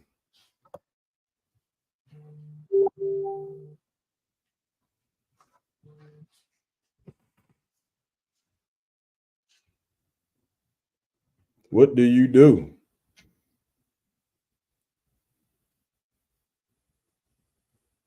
Oh man. Oh man, we got this from the chat. Good night, Sister Aisha. Put that on the screen. I'm gonna put this on the screen. I gotta see this one. And we also had your power now said the same thing, right? Let me see who else. Get a yard, man. So y'all trying to find a way out of it. Get a yard, man. Your power now and Sister Aisha, they both. Your power now said follow the order, and Aisha said then you should do it. You do it. You go out there and do it. And then what do you do afterwards? If you feel like it was too harsh, if you feel after you did it, after you done cut this grass and you and you done. And now this is a little bit of a jump. I got an old white lady. She's like 79 years old. She cuts her grass damn near every other week. So it's not far off. She be outside cutting her grass, doing a landscape. I'll be like, damn, she be doing my grass sometime. I'm like, man, go back onto your goddamn yard. She is always outside doing the grass. But if you felt like that was too harsh, then what should you do after you follow that order? After you washed all the dishes, after you folded all the clothes and you felt like that was too harsh, or after he told you paint the kitchen white and you did it, you painted the kitchen white, but as you did it, you said, I just feel like this was wrong. I feel like I should not be doing this. Then what should you do afterwards? Sister said, talk to him about it. Okay. For Tom's sake, I'm going to give it to you. You go to he and the alone, and then you go to counsel. You understand? If he says, no, I told you to paint that kitchen, and that was the right thing to do, and you better paint that kitchen every single time I tell you to paint that kitchen. Well, here's the beauty that is the truth. And here's the disgust that is the world you came from. And the world that you came from, when your man told you to hold his gun, that was illegal. You did it, and there was no accountability for what he did that was wrong. When he told you to put these vacuum seal packs in your car because your license and registration was intact, there was no repercussions for the things that he did. But in here, Brothers are held accountable for how they run their house. Brothers are held, like in here, you don't get power in here so that you can abuse it. We don't get power over the men. And as a brother, you damn sure don't get power over Commander General Yohana's daughters. I think that that's a misconception that a lot of brothers believe. I think you believe that only the sisters who came into the school and got a name under and was single are Commander General Yohana's daughters. That's not true. You sisters who are watching this right now, if you're Black, Hispanic, and Native Indian, you belong to Commander General Yohana. He's the head of the nation of Blacks, Hispanics, and Native American Indians, all of you, whether you Muslim, whether you Christian, whether you atheist, whether you Buddhist, regardless of what you are, Commander General Yohana is your father. And you marry a brother into this school, and brother, you're going to be accountable for how you deal with her. You're going to be accountable for how you treat her. And I would suggest you don't tell your wife to do some heinous activities around that house. Otherwise, Commander General Yohana is going to make sure you do some yard work. And I'm sure you're not going to like the yard work he's going to put on you. But that's neither here nor there. But a lot of you sisters, you married to these brothers. Give me numbers. Go ahead and read it. We're going to start a roll through this, man, because we over the time. So like I came in later than I thought I was. But we got some heavy things. Please just bear with me. Stop me if you got any questions, or if you need me to go over anything else. Come on. This is the book of Numbers, chapter 12, verse 1. And Miriam and Aaron spake against Moses because of the Ethiopian woman whom he had married. And so now, right, this is, you said Numbers, right? Numbers what? 12 and 1. So now, this is after the Exodus, right? All of us are familiar with the Exodus, where Moses led the captive Israelites out of bondage from Egypt, out of the cruel, harsh oppression and slavery that was put on us by Pharaoh at the time. And when we left, Moses parted the Red Sea, and we left out of Egypt, and the Lord flooded the Egyptian armies after we was out of danger. And now we were in the wilderness. But now at this time, we're following Moses. Moses is our father. Moses is our leader. He's the man who spoke to the Most High on Mount Sinai and brought back down the 10 commandments written on tablets and gave us the laws and gave us the commandments. I mean, the statutes. Salaki, we had our commandments, but he gave us the laws and gave us statutes. And so now Miriam, who was Moses' sister, right? Keep going. Okay. Well, he had married an Ethiopian woman. Now Moses, Salaki, but Miriam and Salaki, Miriam, who was Moses' sister, and Aaron, right? They're speaking out against Moses because he was married to an Ethiopian, which of course we know what that marrying an Ethiopian is a what? It's like it. Unlawful. It's unlawful. It's a sin. You cannot marry, if you're an Israelite, if you're Black, Hispanic, Native Indian, you cannot marry an African. You cannot marry a Hamite. You cannot marry a Nigerian. You cannot marry an Ethiopian. But Moses was married to an Ethiopian. Keep going. Verse 2. And they said, have the Lord indeed spoken only by Moses? So now what are they saying? Now again, this is Moses' sister. But what I want you sisters to see in this is yourself. I want you to see yourself. Remember, this is after Moses did this marvelous work. He went out there and he taught. He went out there and spoke to the Most High. And he's doing this work for the Lord. Your husband does the same. Of course, you don't believe it because you don't believe. But nonetheless, your husband does the same work. Keep going. Have he not spoken also by us? The Lord heard it. So now Miriam is saying, man, look, is the Lord only talking to Moses? Or is the Lord also talking to us too? They're trying to conspire against Moses. You know what they're saying?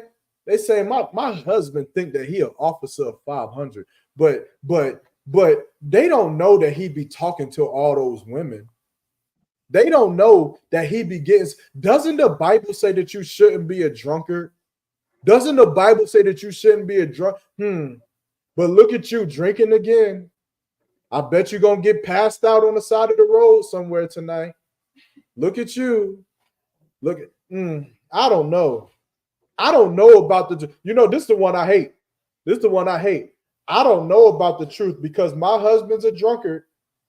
Because my husband is this. So I don't know about the whole truth that don't even really got too much to do with your drunkard husband. But the whole truth is at fault because my husband. How many times have I seen this in the truth? Women who leave the truth because of their idiot husband that they married. But of course, the truth has to take the fall because of your husband. Right? Keep going, Juan. Verse 3. Now the man Moses was very meek. Above and all now Moses, but now Moses is meek. He's humble. He's not a boisterous type of brother. Moses isn't like Jeremiah. Like me, like if I was ever reincarnated, I know for a fact I would never be Moses. I couldn't. That's somebody else. That was probably one of you brothers, probably Juan or something. But I could never be Moses because I am not meek. I need to work on that because I should be. But Moses wasn't the type to say, bitch, don't you ever talk to me like you. He wasn't that type. He wasn't that type of guy. But he did just split the Red Sea. Moses did have a power that I don't have. Now, I'll curse you out. But Moses just split the Red Sea. I'm saying this on purpose so you can understand how crazy you are in your mind. Just follow me. I might be boisterous in my tone or in my words, but Moses just split the Red Sea in front of everybody and freed the nation of Israel. Keep that in mind. Keep going. Okay. Above all the men which were upon the face of the earth. Keep going. Verse 4. And the Lord spake suddenly unto Moses and unto Aaron and unto Miriam, come out ye three unto the tabernacle of the congregation. And they three came out. And so now the Lord heard this. He heard what Miriam and Aaron were conspiring against Moses about. Why? What is the point here? Moses was the head of Israel at this time. And even after all of the work that Moses had done, there was still some woman who could not respect his authority, who could not respect the rank that he had. Some woman had to find what in him, Hawan? What did some woman have to find in him that your wife has to find it? She just has to look for it. She has to find it. She had to find fault in him. She just had to. There you go. Sisiana got it. She just had to find fault. That's it. She had to look for she couldn't just ignore the bad things. She couldn't ignore the bad things like you do with your children. A lot of you just ignore the bad things your children do and you just praise the good things. But you try to ignore the bad things. She couldn't do that with Moses. And that just goes to show you the level of I hate to use the word respect, but the reality that Black women live in when it pertains to Black men. You don't have the capacity to fault that man. You don't have it. You don't understand your role. Like Officer One had mentioned before. You don't understand your role. You don't and it's even more stupid to be a woman, a grown woman, married to a man that does not understand her role. What makes it stupid, Hawan? Let me see if you know. What makes it even more stupid, even more dumber than a child who doesn't understand their place? What makes it more stupid, Hawan? Just like it, when she don't understand her place, and she try to, portray that she understands yours. It's like she out of her, she's out of her character. I guess I'll tell you what makes it more stupid. Your dumb ass chose that place. You chose it. As a child, you didn't choose to be born, but you had to understand your place nonetheless. This is mommy, this is daddy, this is auntie, this is uncle. I'm a child and I stay in the child's place. When you're a grown woman, you decide who you wanted to be Lord over you. You decided who you wanted to be your king. who you wanted to be the head of your household. You chose it. And what are you going to tell me? You're going to not listen to the man that you gave the most valuable thing that you had to? You gave it to him. You gave him your box. You gave him your life, and you're gonna disrespect him. You're gonna find fault in him. That is insane. That is insane. I don't get it. You understand? I would never try to find fault in my father. I don't want my father to be faultful. And as many faults as he has, I will never fight my father. I will never be against my father. I want my father to be great. I want him to be up here, because that is the capacity of which I will reach one day. Your husband is no different. What do you want your husband to be, stupid? You're gonna find all the faults in your husband, right? So you're gonna boast all of your husband's fault. Tell everybody how terrible of a person he is. And when he's an officer of 50, your whole life, his whole life, he's an officer of 50 because of how drunk he is, that you told everybody. Because of how terrible of a person he is, you told everybody. You don't even understand the damage that you're causing. You don't even see that you want him to grow. You're not trying to help him. You're trying to hurt him, which is why Commander General Yohana said a lot of times you're not sleeping with a wife. The woman in your bed is your enemy. She's your enemy. She's not coming to he and thee alone and saying, Shalom, Salakia, so do you mind if we have a conversation about something? It's something that's been bothering me and I just want to talk to you about it. And then you say, no, I don't want to talk about it. She says, Khan, no sweat. And then ask again the next day. Or you say, Khan, let's talk about it. And then you deal with it there. No, she wants to embarrass you. No, she wants to tell on you. No, she wants to hate you. She wants to remember the things that you did 2 years ago to justify her being a bitch to you today. Why? Because she could never bring it about herself to see you as her Lord. Because in her mind, her Lord must be without faults. But because she would rather serve herself and not you, she'll find every fault in you. She'll just look for it. It's no different than a Christian. I hope you see how all of this comes. It comes around back to Christianity. It's no different. If nobody can be perfect, well, then that means I don't have to follow anything. If nobody's perfect, I don't have to listen to Hawan. What I got to listen to Hawan for if nobody can be perfect? Hawan ain't perfect. I got to listen to him. I ain't got to listen to Commander General Yohana if nobody can be perfect. I know they'll say we can listen to Christ, but Christ ain't here. Only Commander General Yohana is here. Captain Isupk is here, but Captain Isupk ain't perfect, so I ain't got to listen to him. That's the mindset that you have. And you sisters know it. And you know it. You know that what I'm telling you right now, you know that you do it. And you've made a pride out of, you've made a practice out of remembering everything wrong with your husband the second he tells you to do something, so you don't got to do it. You'll say, I don't got to listen to you. Wasn't you just in trouble for being a drunkard? So do I got to know? Call Yaramak. Call Officer Yaramak. Don't do that. Don't do that with my name. I'll tell you that right now. Do not think that you're supposed to call me because you don't listen to your husband. You better listen to him first. You better listen to him first. But because you think that because you don't know me, because you believe, oh, well, yeah, I bet Yaramak ain't going through that in his house, or I bet Captain Isupk ain't going through that in his house, or I bet that they ain't going through this, or I bet General Muhammad ain't going through that. Because you can't see the fault in them, you'll obey them. But because you see the fault in your husband, you won't listen to him. Remember that familiarity breeds resentment. And that's a demon that you have to fight. You have to fight it. Brothers have to fight it. And sisters, you have to fight it. You have to fight the fact that you've seen your husband naked.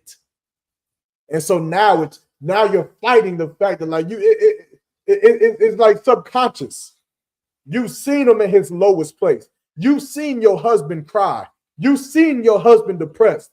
You've seen your husband sick. You've seen him when he's wrong. You've seen him getting cursed out in counsel. You seen him when he got his rank cut from him. You seen him in all of this, and now you're familiar. And because you're familiar, now you resent him. Now it's hard for him to be the Superman you want him to be. You understand? Because and that's why Superman couldn't let nobody know he was Clark Kent. They couldn't do that. He couldn't do that, Hawan, because they found out he was Clark Kent, that it would ruin the image.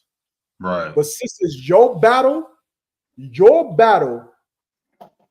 is being Lois Lane, even though you know that Superman is Clark Kent. That's your battle. You have to know that your husband is that fucking superhero, even though you see him at home. You have to know that the man that you see on that podium, the man that you see teaching those classes, the man you see holding those lectures in those prisons, running those food drives, that superhero that you see is your husband, even though you see him when he's at home. When there is no food drive going on, when there is no class and there is no debates, you got to know that that man is the same. Miriam couldn't see that. Miriam didn't understand that she should shut her mouth when it came to what Moses was doing. She should be quiet because she was not in capacity to speak on what Moses, this man just freed us from slavery, and you're going to nitpick about his husband, about his wife being an Ethiopian.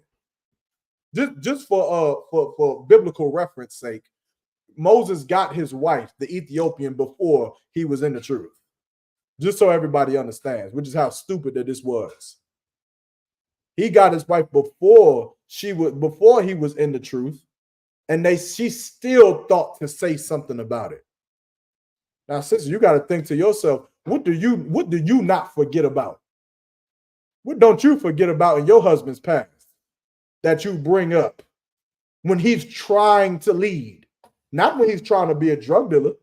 No, that's not what he's trying to do. He's not trying to be in a strip club. That's not what he's fighting you about. He's not out here trying to sell to be homosexual. That's not what he's doing. But he is trying to be a son to Christ. He is trying to raise this nation. You're going to have to look inside yourself. And remember when I said this, it's easier to cut a Christian, a Muslim, a Buddhist, an atheist. It's easy to cut them all. But the hardest person to cut is yourself. And sisters, you're going to have to cut yourself. You're going to have to. You understand? Keep Hawan, drop that. We're going to roll through these next. Give me a few more minutes. I know we're coming up on the time, but we're going to roll through these scriptures. I got to give y'all this. Right? Give me Ecclesiasticus chapter 25 and 20. And I'm going to give y'all a couple more, maybe 2 or 3 more after this one. And I'm going to let y'all go. Okay. It's the book of Ecclesiasticus, chapter 25, verse 20. Mm-hmm. Is the climbing up a sandy way? Mm-hmm. The feet Start at of the verse 19. Okay.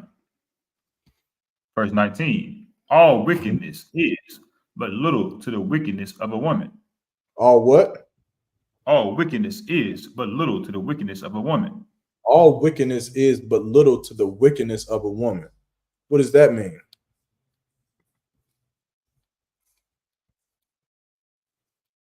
Just like it means that all wickedness is like small to the amount of wickedness so a woman can, put on you, I guess you would say.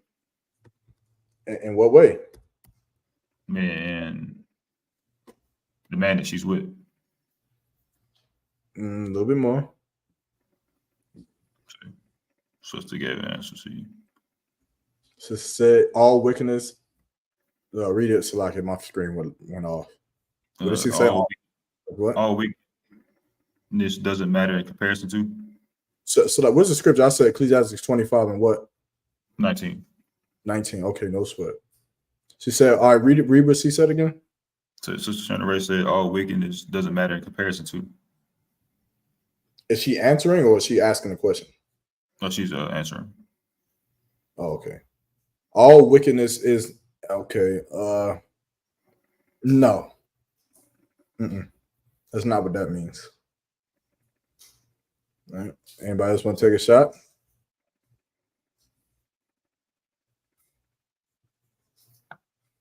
Go to verse. Maybe this will help you out. Go to verse 16. Okay. Mm-hmm. Oh. Look, Ecclesiastes chapter 25, verse 16. Is it my screen is frozen? So is this the one that says something about a lion and a dragon? That's right. Can you see me moving? Yeah, kind of see. All right, well, my screen just must be frozen. But this to start, I believe it's 16 with the lion and dragon. I'm kind of this book, Ecclesiastes chapter 25, verse 16. I had rather dwell with a lion and a dragon than to keep house with a wicked woman. So it'll be better to dwell with a lion and a dragon than to live with a wicked woman. Right? Keep going. Now, this is the point. Remember the living with her part. Keep going. Verse 17. The wickedness of a woman changeth her face. Darkeneth her countenance like sackcloth. So now, it's that woman that you live with. When she gets angry, when she gets upset, her face changes. Why? Because it starts to be, demons start to encompass her. They start to encumber her. They are all over her. It's not even your woman anymore. Like remember the face of your woman when you first seen her in the club, and she was just so soft and so beautiful. And then when you went on your first date, and then now that soft, sweet thing, that mellow thing that you once knew, it's not there anymore. In this moment, it's darkness over her face. This is something that you're not even familiar with. Keep going. Okay. Verse 18. Her husband shall sit among his neighbors. This is what happens. I hope you sisters know this is in the Bible. The Bible is so beautiful, man. I love these records because when the Bible say there is nothing new under the sun, it is not lying. What happens today happened 2,000 years ago, and this happens today. In case you was wondering, read that part again. Okay, verse 18. Her husband shall sit among his neighbors. And your man sits among his neighbors. He be around his brothers. He be sitting around his brothers and keep going. And when he hears, it shall sigh bitterly. And when he heareth, it shall sigh bitterly. God, leave, man. Damn. Why she calling me? Calling me right now. Man, she just want to argue. Damn. I'm just trying to drink. I can't even. You know what he does? He takes his cup and he squeezes it. And he throws it on the ground. You know why? Because in that moment, he just rather die. I can't even sit down and just drink with my friends. God, throw the cup on the ground. That's you. And it happens. I've seen it happen multiple times. Keep going. Verse 19. All wickedness is but little to the wickedness of a woman. Now, what does this part mean? Why is it saying all wickedness is but little to the wickedness of a woman? Just like if you off the previous verses, you know that woman is, adding hell to that brother's life. So, what makes it so much worse? For time's sake, I'm gonna have to give it, unless you want to take it a shot right now. It's like the sister said, she doesn't see her wickedness. For time's sake, I'm gonna have to give it to you because it's your woman. Right. She's supposed to be your helpmate. She's the one you love. Like when a man comes up and robs you, ain't that wickedness? Right. What would you rather? Your man rob you? A man rob you, or your woman commit an abortion because she hates you? Your woman. Which one hurts worse? Like the second one. Yeah. Why? This nigga that's robbing me ain't on my team. I don't know him. I don't know that nigga. I don't know them niggas who was shooting at me, shot me. I could get shot in my head. Hey, shit. I don't know them. I don't know them niggas. Yeah, we enemies. We had them the ops. But what happens when your woman shares your location with the ops? Damn. That's deep. This is supposed to be the woman that you love. What happened when your woman leave you and put you on child support? What happened when your woman called the police on you so they can unalive you? What happened when your woman call and set snares and traps out for you? Damn. That's deep, ain't it? It hurt, don't it? It hurt because you say you're supposed to have my back before anybody else. Damn near even before the brothers. You're supposed to have my back. So when she commits wickedness over you, on you, it's like the worst thing in the world, Doc. It's like, damn, you rather just somebody's coming to the house and just blow your brains out, rather than a woman who you thought you loved, who you thought loved you. Now look at her, sleeping with another man. Now look at her. Every night you told yourself, man, I hate this woman, but let somebody mess with her, I'm going to go crazy. Every time you told yourself that, and you knew that it was true. Every time you knew I was never going to leave this woman. I was never going to leave her. I was never going to hurt her. I was never going to disown her. And then now look at her. Oh, she calling some other man daddy now. Oh, that hurts. It hurts because she was supposed to be you. The Bible say that in that day, a woman shall leave her mother and father and shall cleave unto her husband, and they twine shall become one flesh. Now look at her. She done separated. It's like imagine the Lord pulling your arm out from out your body, just ripping it apart. It hurts. It hurts. And that's what it means, that the wickedness of a woman is but little of all wickedness. You understand? Keep going. Let the portion of a sinner fall upon her. The Bible says, let the portion of a sinner fall upon her. Meaning what? What a sinner gets for the sin that they commit, let it fall upon that woman.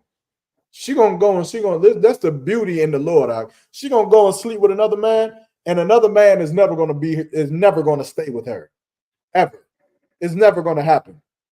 She gonna go and be wicked and be nasty, and the Lord is going to give her a portion of exactly what she deserves. Keep going. Okay. Verse 20. As the climbing up a sandy way is to the feet of the aged, so is a wife full of words to a quiet man. So is the wife to the words of a quiet man. Meaning what? A woman that runs her mouth too effing much. You just blabber and blabber, and you don't know how to just be quiet. It's like an old man trying to climb up a mountain, but it's made of sand. And every time he takes a step up, the second step he tried to take forward, the other step comes down. And then another step comes down. And he's trying to climb, but he's getting nowhere. Why is he getting nowhere, Hawan?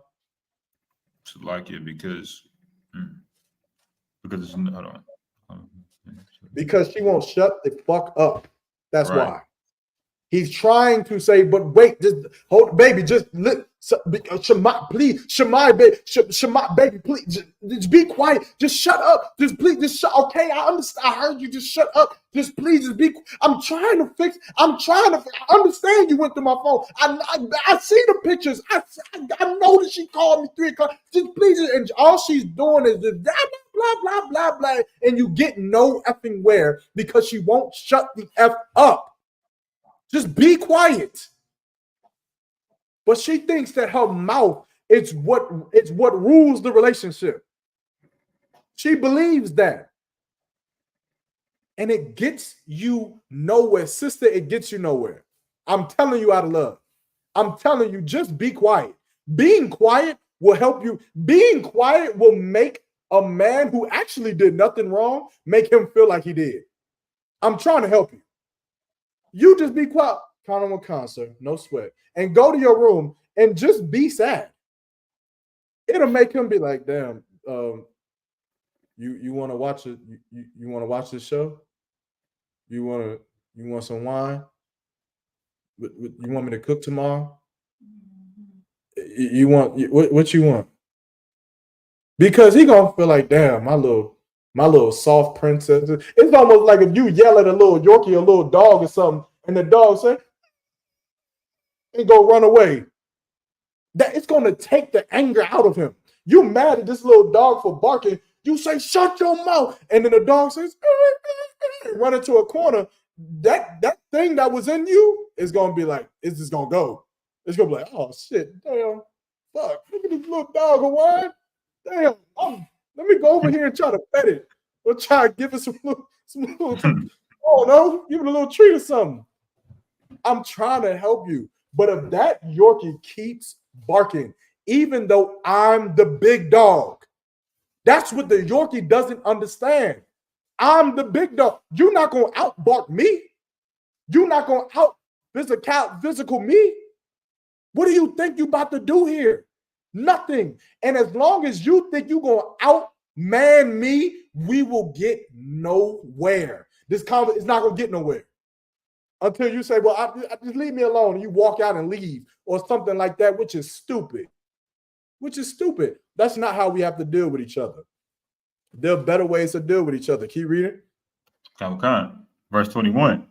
Stumble not at the beauty of a woman, and desire her not for pleasure. Now, the Lord is telling you what? How to avoid this. How to avoid these things.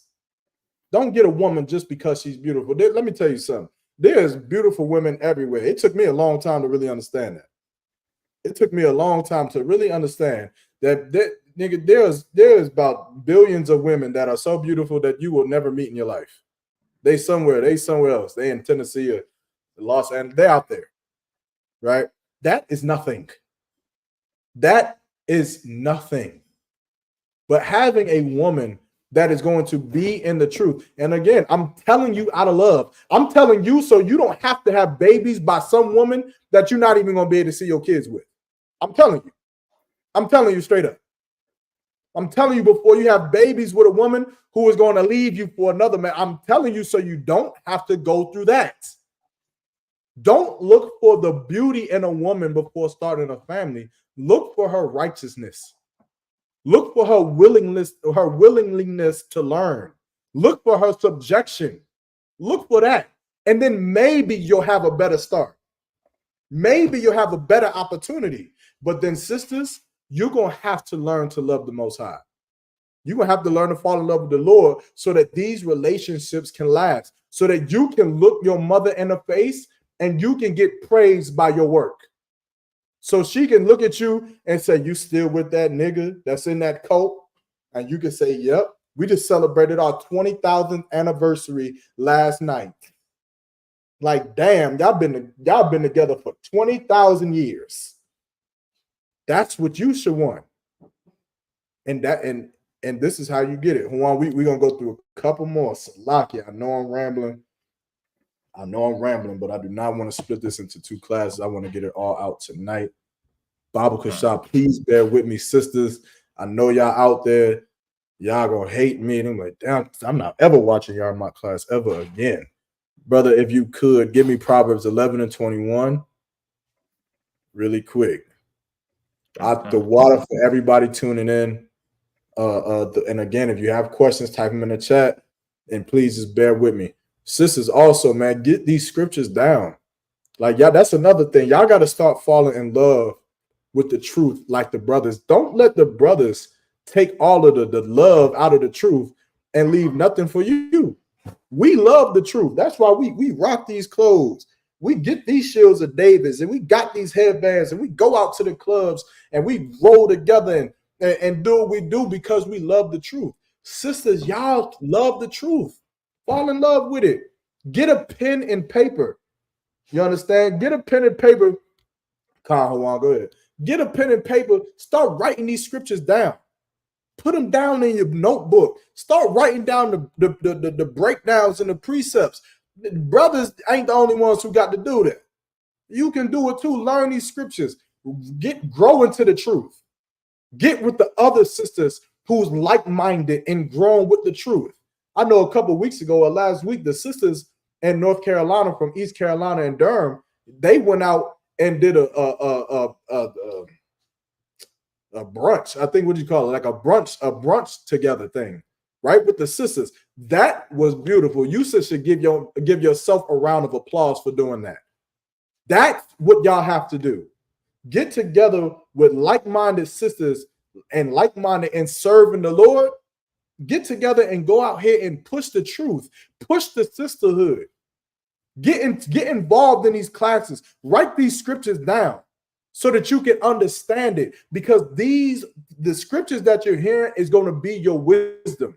It's going to be your tools in how you fight against Satan. It's going to be how you fight against those demons, how you fight against your grandmother who tells you lies about the Bible. So, fall in love with it just like brothers fall in love with it. I think Hawan stepped off real quick. I'm going to get the scripture real quick that I asked for in Proverbs.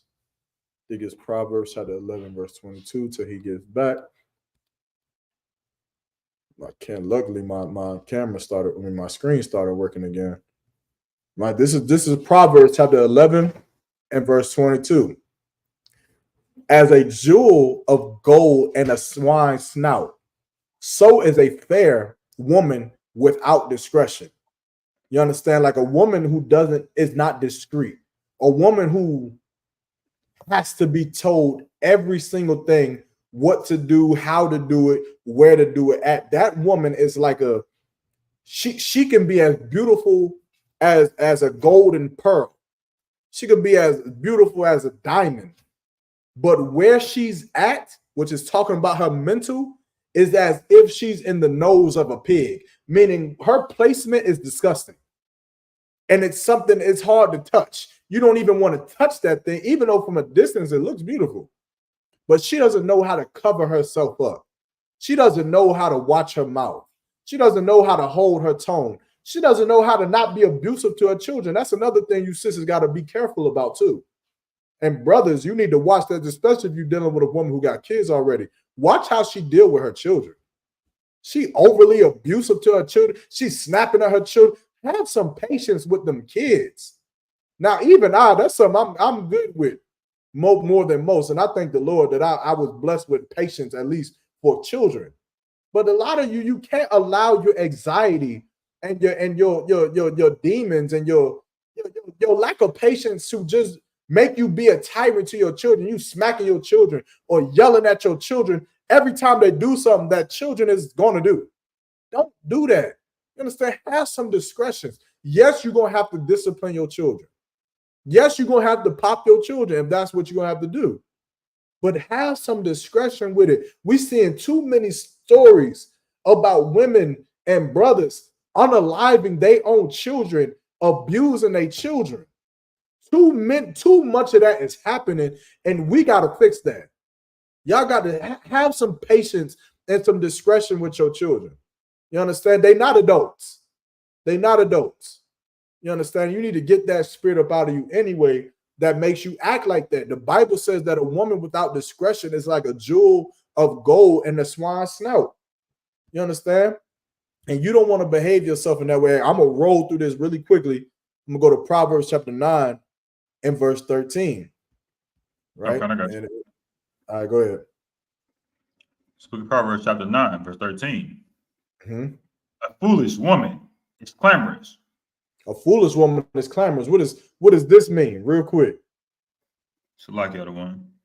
Let's talk about that loudmouth woman that, just likes to run her mouth and act like she knows everything. Yeah, that woman that thinks she knows everything, just can't shut up. Just has to talk, has to run her mouth, like she's a fool. You understand? She doesn't have enough wisdom to just be quiet. She doesn't understand that her power is the Bible says that a woman should not usurp authority over the man. Meaning it doesn't matter what you say. Your power is not in your mouth because you cannot take control over that man. It doesn't matter whether he's right or whether he's wrong. It does not matter. You understand? That's like me thinking that I'm going to usurp authority over General Muhammad because I think General Muhammad said something wrong. Who the hell are you kidding? That ain't about to happen. I ain't about to overtalk Captain Isupk because I'm just 100% sure that Captain Isupk is wrong and I'm right. And I might be one. Here's the kicker. I could be 100% right and Captain Isupk could be 100% wrong.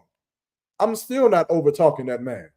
I wouldn't want to overtalk that man because I don't want to belittle his glory. I don't. I don't want to be in some school where we talking about the Bible and then the very niggas that's above me, I'm better than them. I don't want that. I want this school to be right. I want the men who's in charge of me to be in charge of me because they are some killers and they right and they better than me. That means I have something to learn from. But if I'm better than them, then what hope do we have for this truth? What hope do we have for the school if I'm better than Captain Aitham? If I'm better than Captain Yatazan? If I'm better than Captain Tazara, what hope do we have? Not much. I'll tell you that right now. I don't know how to lead a nation of men like they do. I don't know how to be as strong as Commander General Yohana. I'm learning. I'm fighting, but I'm not there. As a wife, you should have that same resemblance to your husband. You're not better than him. You don't know more than him. Yeah, you make more money than him. Yeah, you're a nurse. Yeah, you have 4 degrees. Yeah, you got money, and yeah, you got this. But you should never think yourself better than your husband. Otherwise, what does that make you? It makes you the dumb bitch. That's you. You the dummy sleeping with some man that you better than, that you can out talk, that you can boss around, that you got authority over, that you don't even listen to. You sleeping with some man and you won't even listen to him when he tells you to put some clothes on. That makes you the stupid one. And you don't want to be that. You understand? Juan, drop that. Give me Proverbs chapter 7 and verse 10. Actually, no. Give me, I'm gonna tell you what. We're gonna pick this up. You know, we're gonna pick this up because we're getting a little bit over the time, and I don't want to hold everybody too late. Give me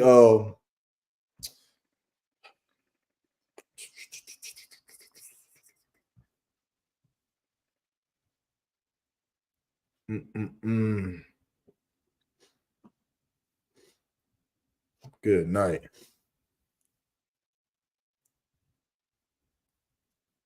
Give me 1 Timothy.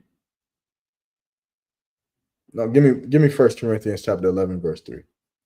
We're gonna start there. We're gonna do it the next class. I'm gonna go over again a wicked woman. What makes a woman wicked? Why is she wicked? I'm gonna bring out the history and the details of why Black women in specific have become monsters to their husbands. I'm gonna bring out the proof and evidence and history of how Black women have been indirectly taught and forced to raise Black men to be effeminate and to raise their daughters to be masculine. I'm going to teach you where independent women came from. We're going to go over what made men weak, what switched gender roles in America as it pertains to Black men and Black women.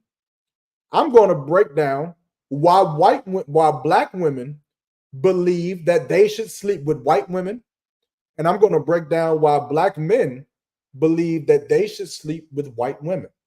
I'm going to break down everything that is wrong with you. And then I'm going to give you every solution to be able to fix it. I'm going to do that the next time that we speak.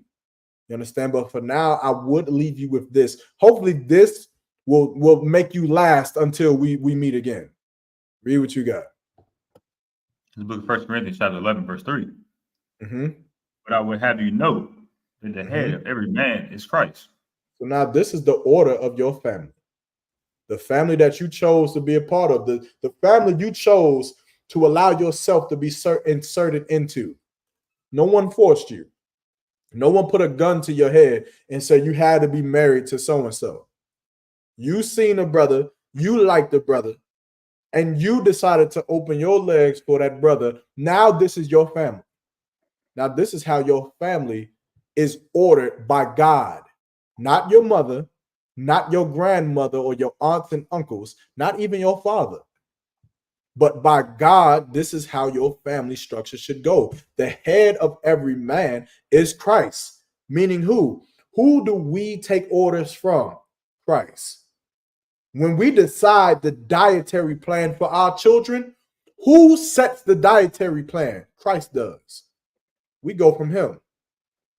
Who does Christ go to? Christ goes to the Father, the Most High. And from the Father to Christ to us. Now we know how the dietary plans are. When it goes to, if a man is allowed to have another wife, a part of this family, who sets that? Who tells us if that's okay or not? Is it the man who does it because he just wants another wife? Because he's lustful? And he believes that because he believes that he's a sex demon, that he's allowed to sleep with 10 wives. No. No one gives a damn what he believes he is. No one cares about what he thinks, what he believes. The head of him is Christ. Christ will decide if that man can have more than one wife. If sex is marriage, doesn't we leave it up to the man to decide whether if he sleeps with this woman, whether he wants to be married to her or not? Or if he sleeps with this woman, whether he wants to be married to her or not? No. Christ decides. Keep going. Okay. And the head of the woman is the man. But now here we are. Now the head of that woman is her man. That man that you laid with, he's the one who makes the decisions for you. He's the one. Now, a lot of you, maybe you feel like you chose a man who was terrible at making decisions. Maybe that may be true. You may have married an absolute idiot. But you should never turn your back on your husband. You should never turn your back on him. If your husband is an idiot with finances, then help him get better with finances. If your husband is an idiot with drinking alcohol, then help him not be alcoholic anymore, the same way you did for your uncle. The same way you tried to love your uncle who molested you all those years ago. You still sit at the table with him. You don't open your mouth and tell everybody and start arguing about how your uncle molested you. You sit at the table with him. You love him. You help him. You pray for him, don't you? You pray that he just gets better because Jesus Christ said to love and to turn the other cheek, and you got to forgive those who hurt you. Don't you got to forgive your enemies? Ain't that what the Bible says, Awan? Doesn't the Bible say forgive your enemies? Forgive those who hurt you. Forgive those who have taken up a hand against you in thy arms. Doesn't the Bible say that? I thought so. I thought the Bible said that.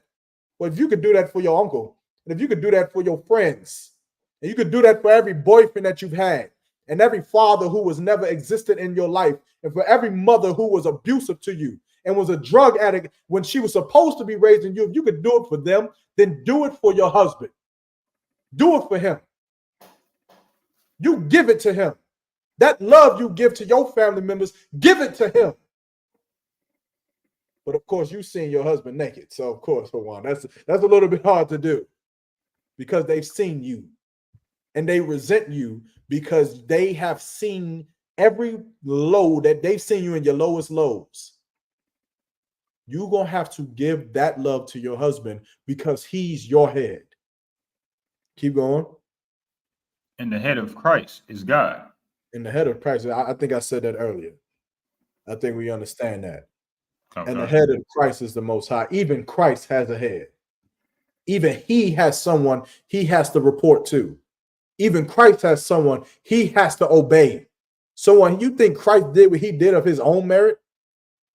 Remember when Christ was in the wilderness and he was preparing his body to be tortured and to be crucified, Christ prayed to the Most High to let this cup pass from him. Meaning he prayed that the Lord would say, you don't have to be crucified no more. The same way that the Lord removed the cup from Abraham's hand when Abraham was ordered to slaughter his son Isaac. The Lord removed that order and didn't let Abraham slaughter his son. Christ asked for the same. To allow this cup to be removed from me so I don't have to go on this cross because it was going to hurt. Christ had to answer to his Father, Yahweh in the Hebrew, the Most High, and he had to go do it. Well, sister, I know you do not want to cut that grass and you don't want to paint that damn wall and you don't want to shut your mouth when your husband tells you to. But when he tells you something, you do it. You trust him with your life. You trust him.